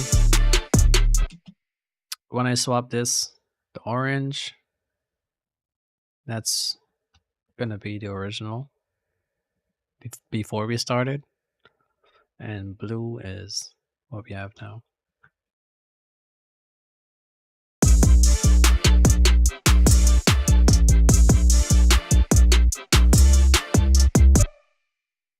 That's crazy. It actually boosted.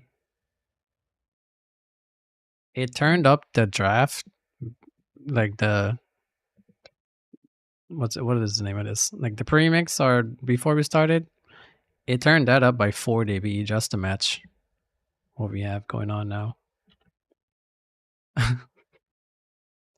Okay, let's play it. Enough talking.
we change the mode. This algorithm kind of destroyed the transient. Slice, stretch.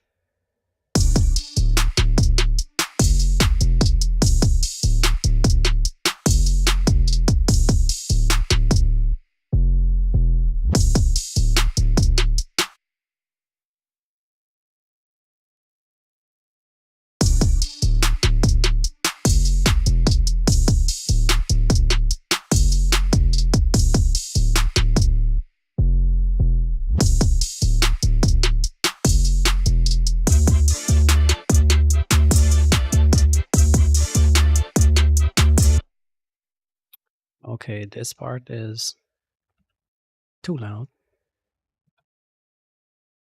Usually when you play high notes with a bass or 808, it always sounds way louder.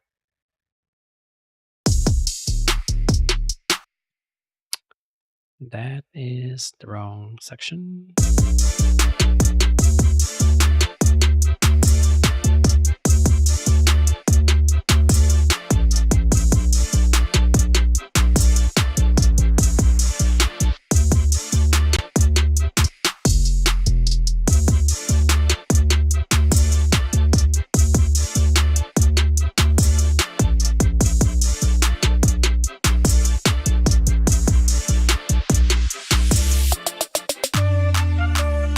I'll bounce back and forth in chorus.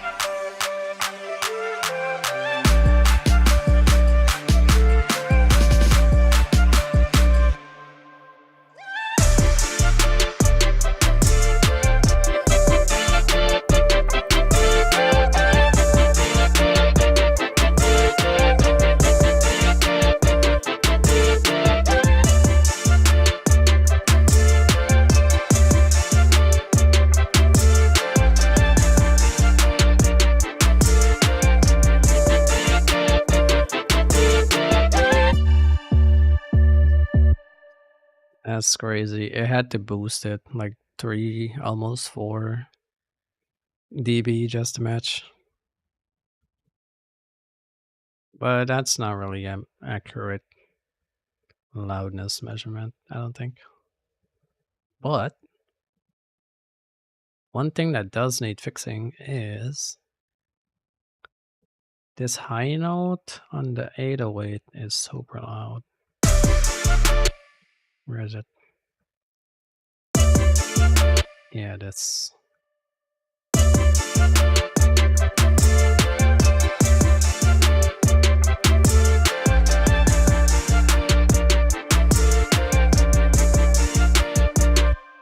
So I can just turn it down manually.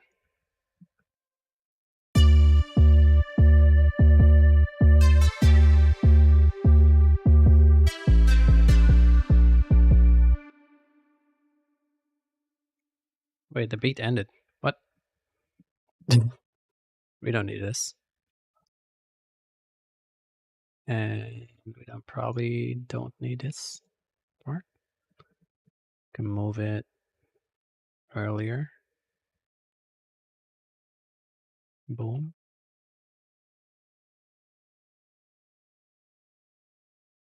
No. Just there. Now cut this.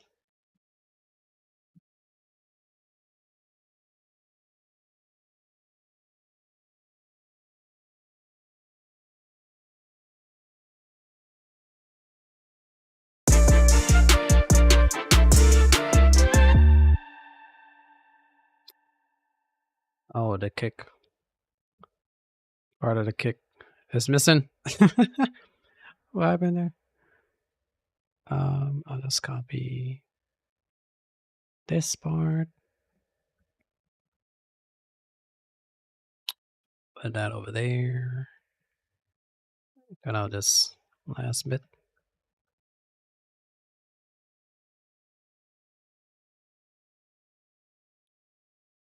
And that we don't need. All of this. Boop. Okay. Where else is this 808 going up?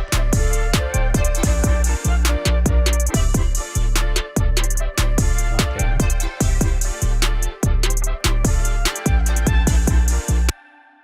Hold on a second.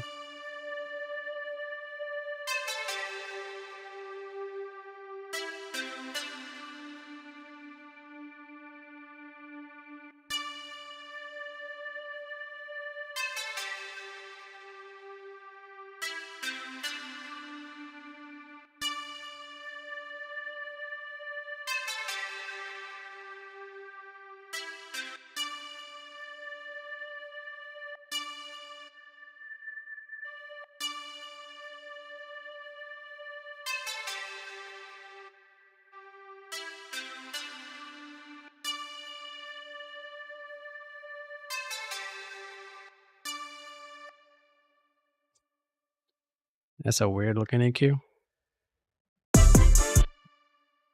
Too much high end. Yeah. I think this is a pretty good spot to leave it for now, and then do like the final stuff afterwards. So let me just give it a playthrough.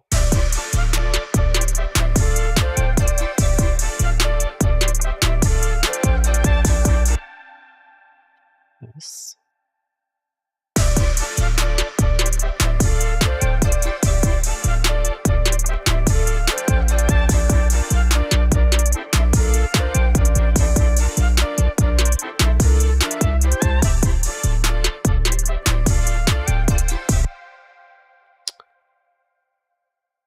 You know what? Let's kick.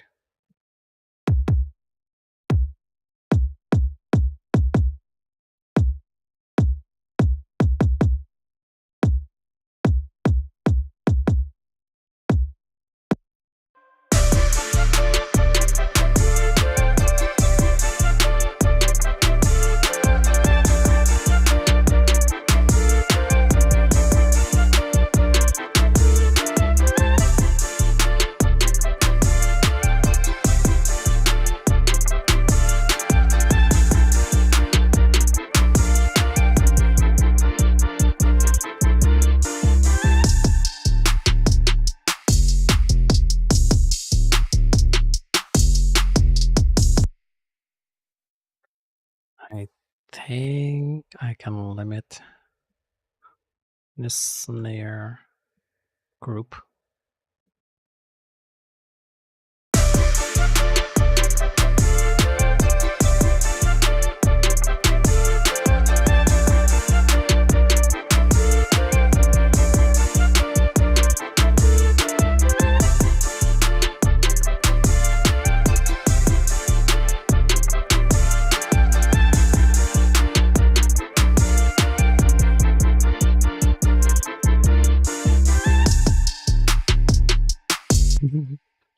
Alright.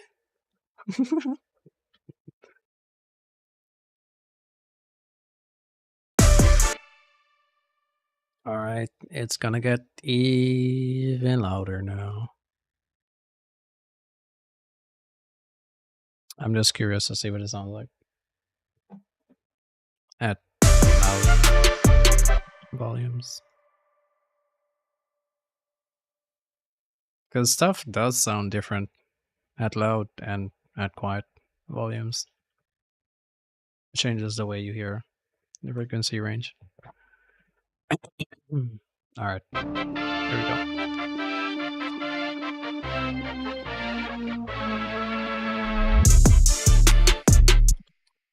I didn't know what happens here.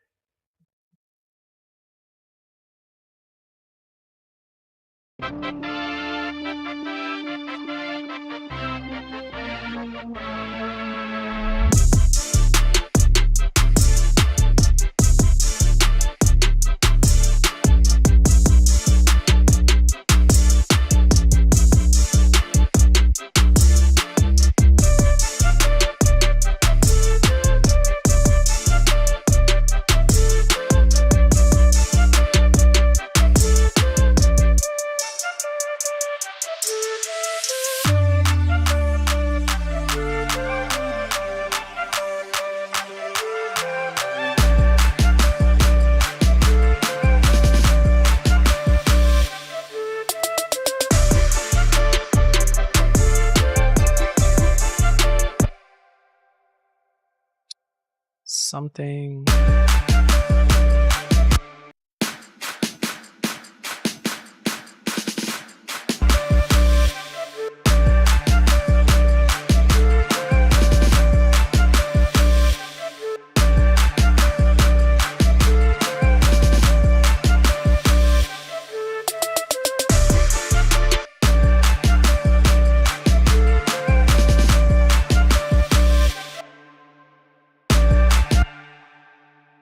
Oh, this clap is playing. Dude, somebody's vehicle is making a shit ton of noise outside.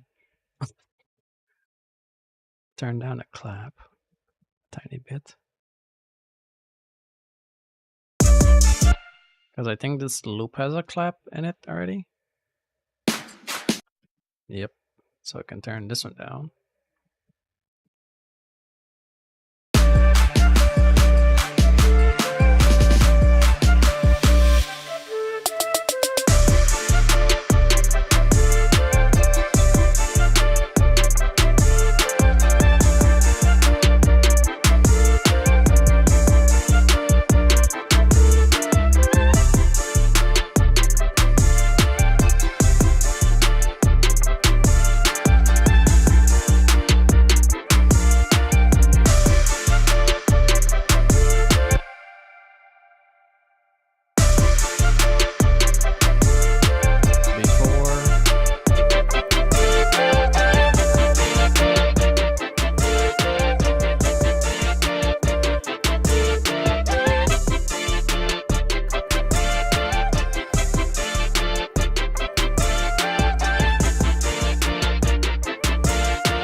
And then after.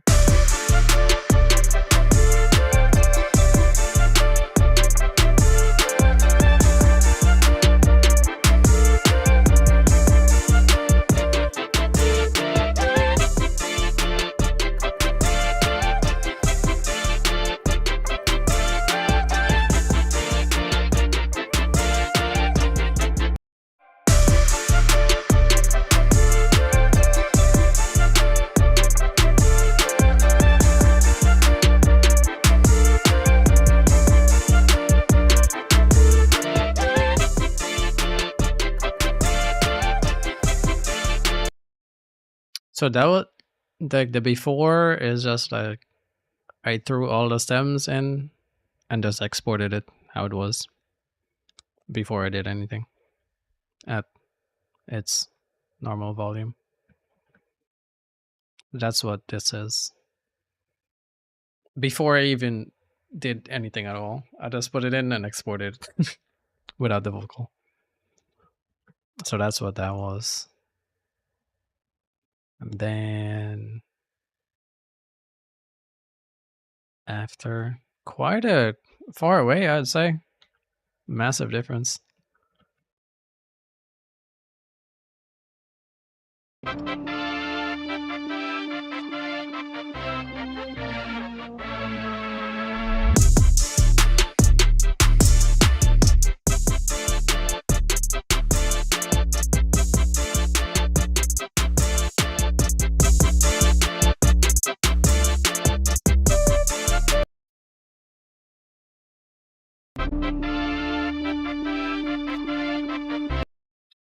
So it's at the same like volume, like peak wise,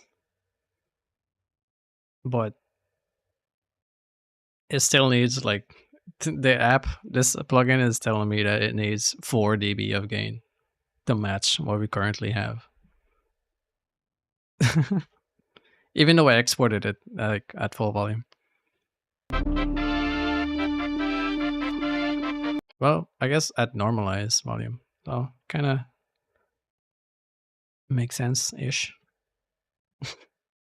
But yeah, let's see.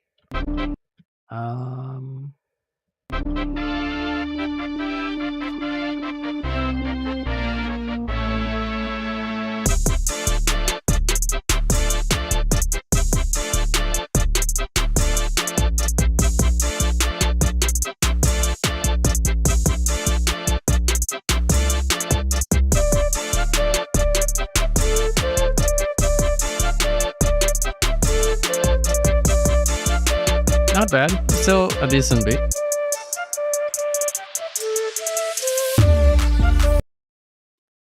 And now with some processing, that's what we got.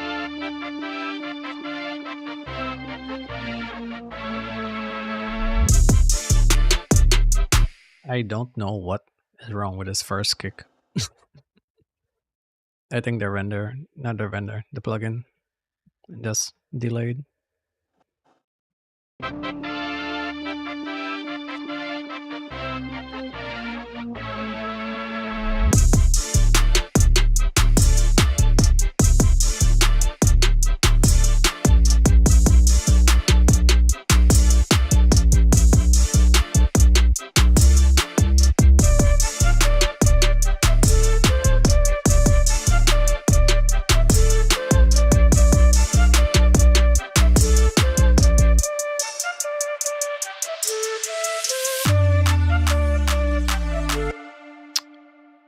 This effect is still too loud.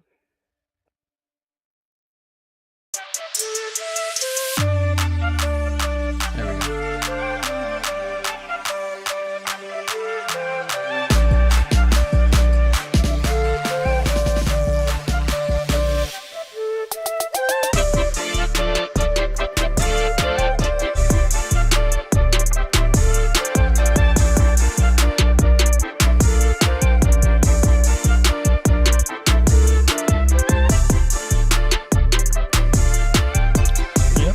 Pretty much gonna do it for this mix, at least for tonight.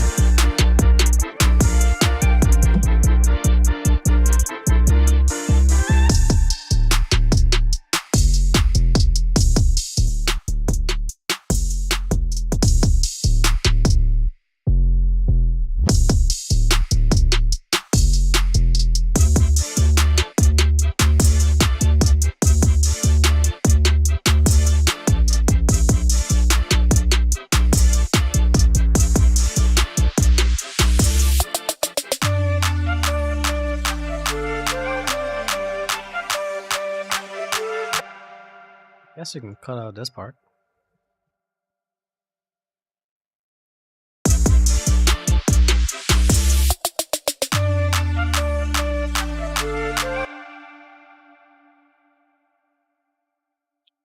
Do like some effects right there.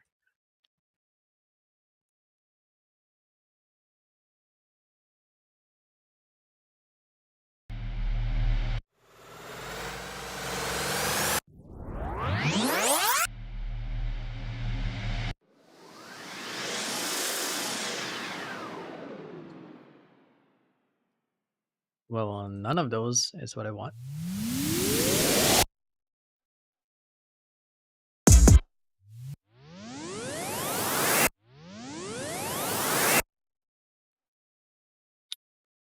Make sure this is lined up. Turn it way down. And it's still too loud. This one's so loud too.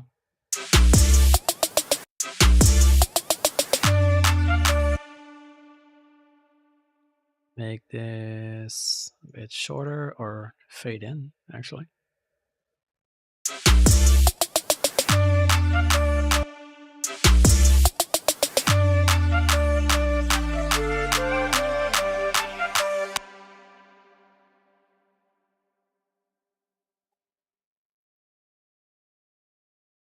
Send that to its own track.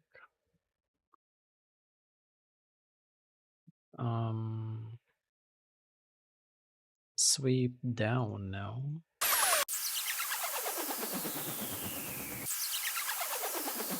It's kind of cool.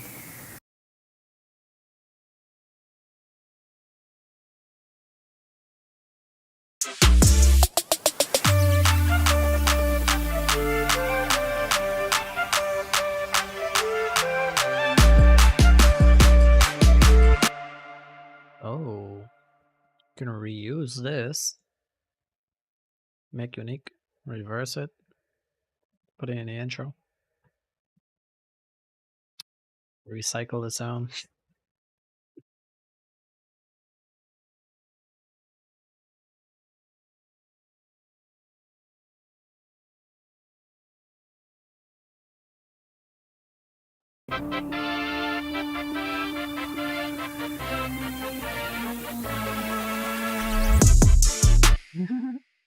It has a cool little wind up. Made it fade in a little bit more.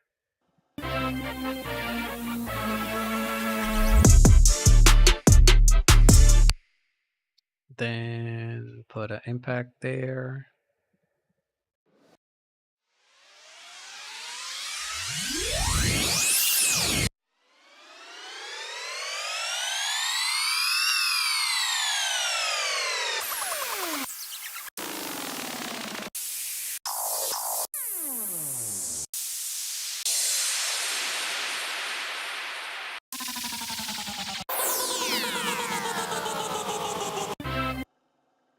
Are there any tonal ones?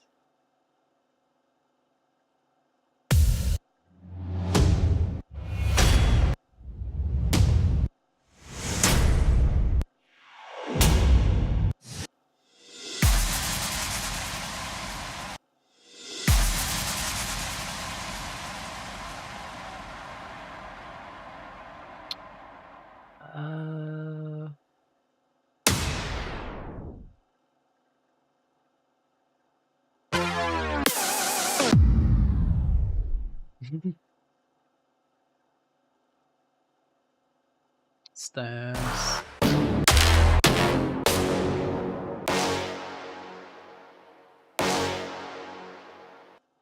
This could work, I think.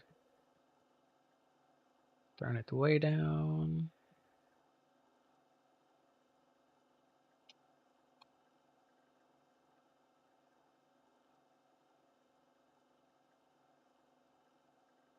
Wait, what?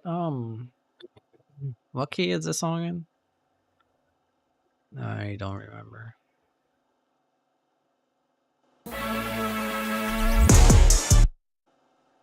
Well, not that one. I think it's in D. F sharp. 1, 2, 3, 4.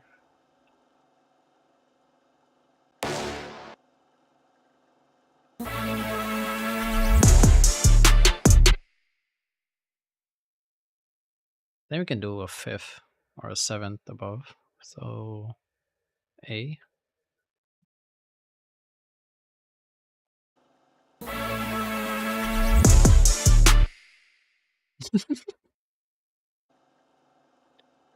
Sounds so weird. Is it not an F sharp? The sample is in F sharp. Okay.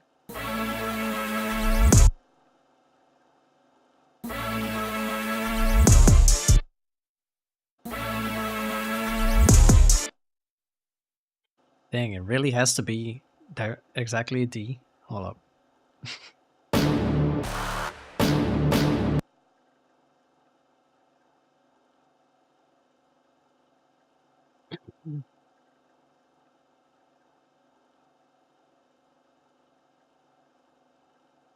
Bring out this. Cut out all the low end we don't need. Thing sounds like a fart.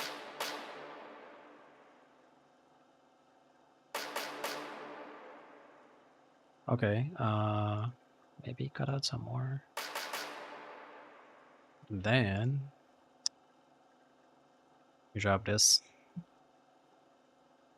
Man, I use Valhalla so much.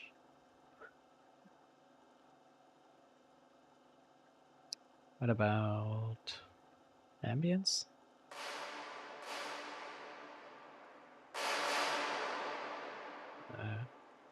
Chamber.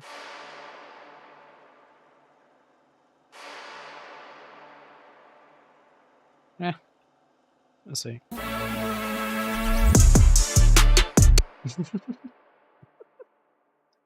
Attack too slow. Early. Okay, that works.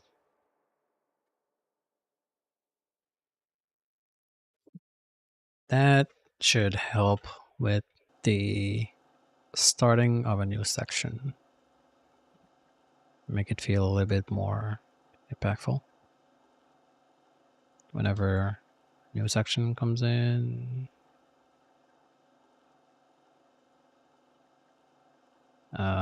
Maybe here? Let's see.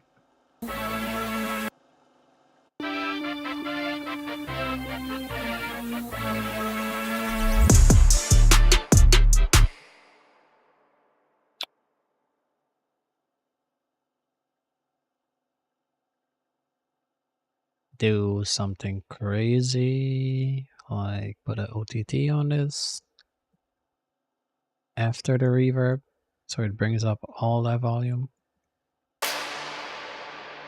Cheese. Turn that off.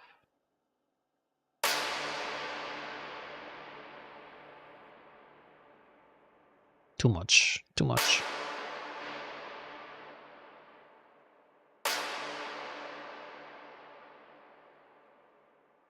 Then make it fade in a little bit.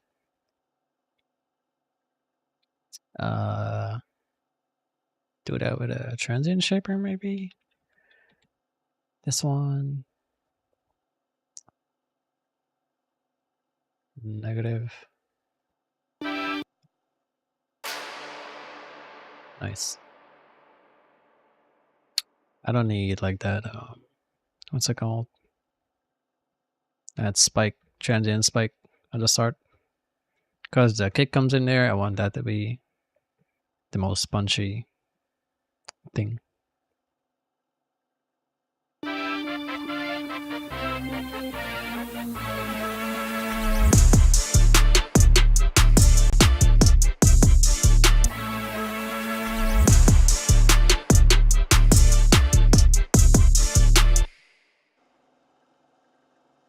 Why does it sound out of tune? For some reason. Off.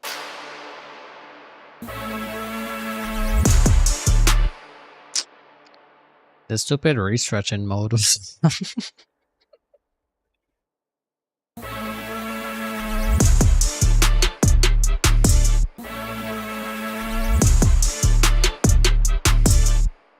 nice. Spend half an hour on one thing, nobody's gonna notice. And here. How about we do this? Boop.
Wait, there was this plugin.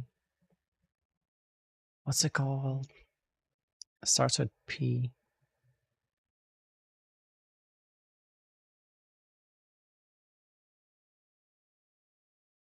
Oh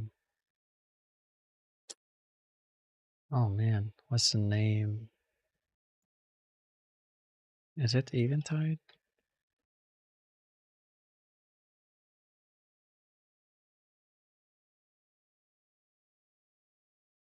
I don't think this is it.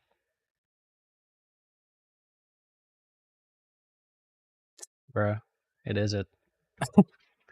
Well, let me see if I can do like some weird panning thing with this. Tonal effect. Warp? No. I want Dang. No, I can't do it with this. Alright, never mind.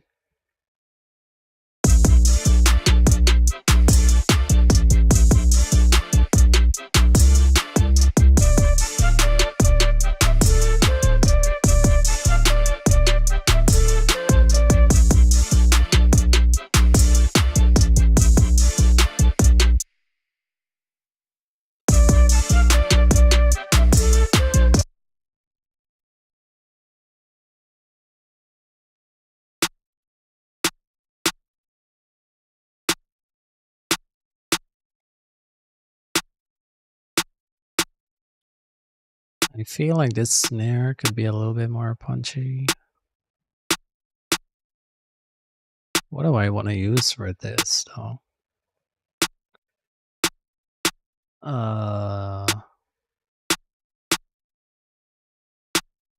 Try compressor.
What if we made this on wide?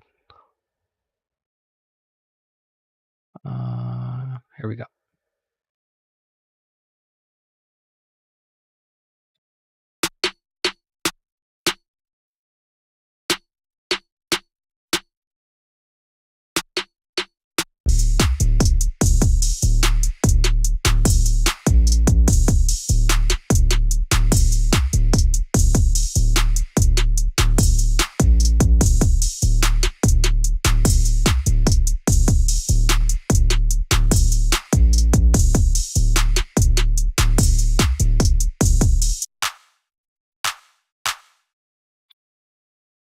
I feel like this doesn't have enough punch.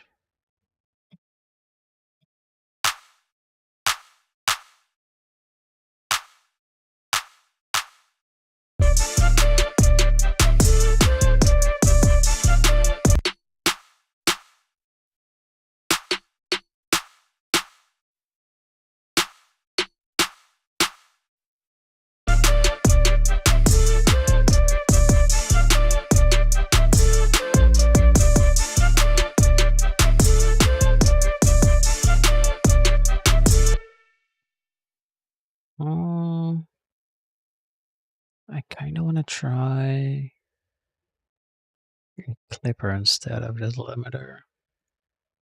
-9.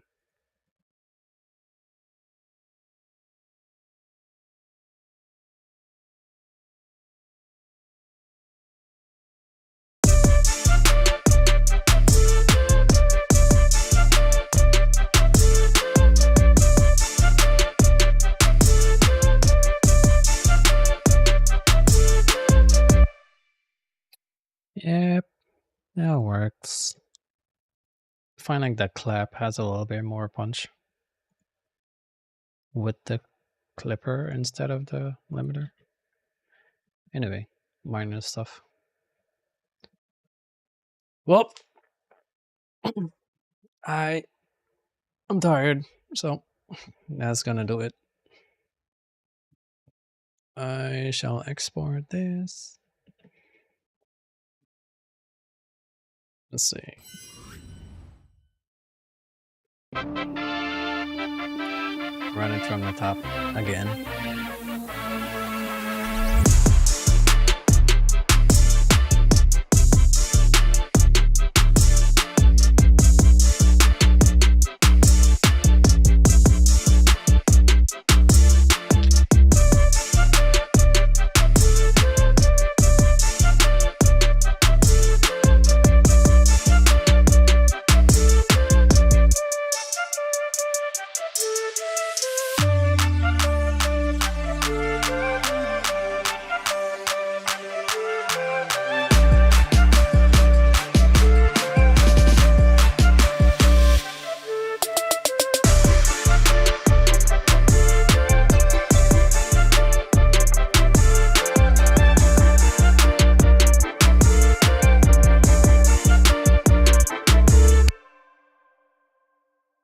Wait a second.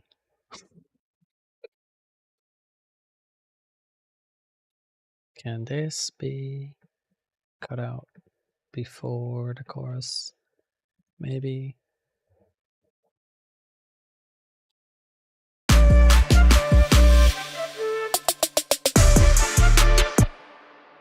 Or cut the whole thing?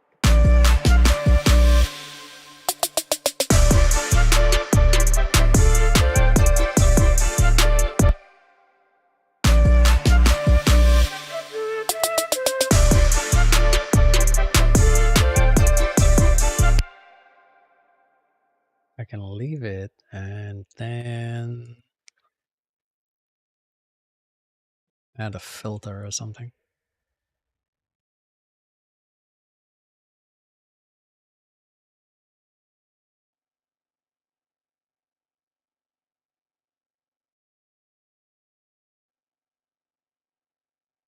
There we go.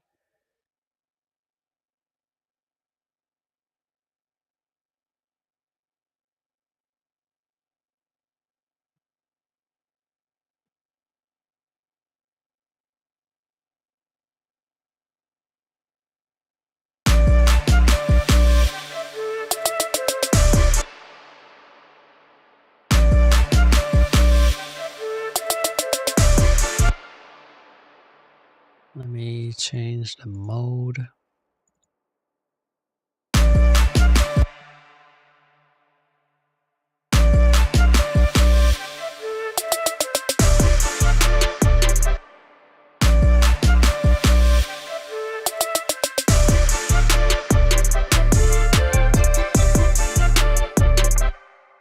Or do one of these things.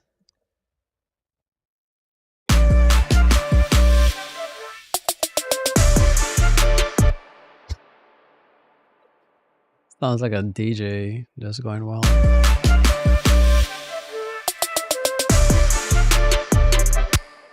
Kinda works.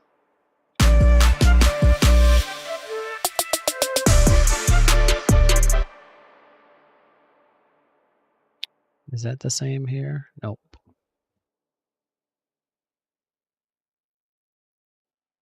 Okay, that's gonna do it.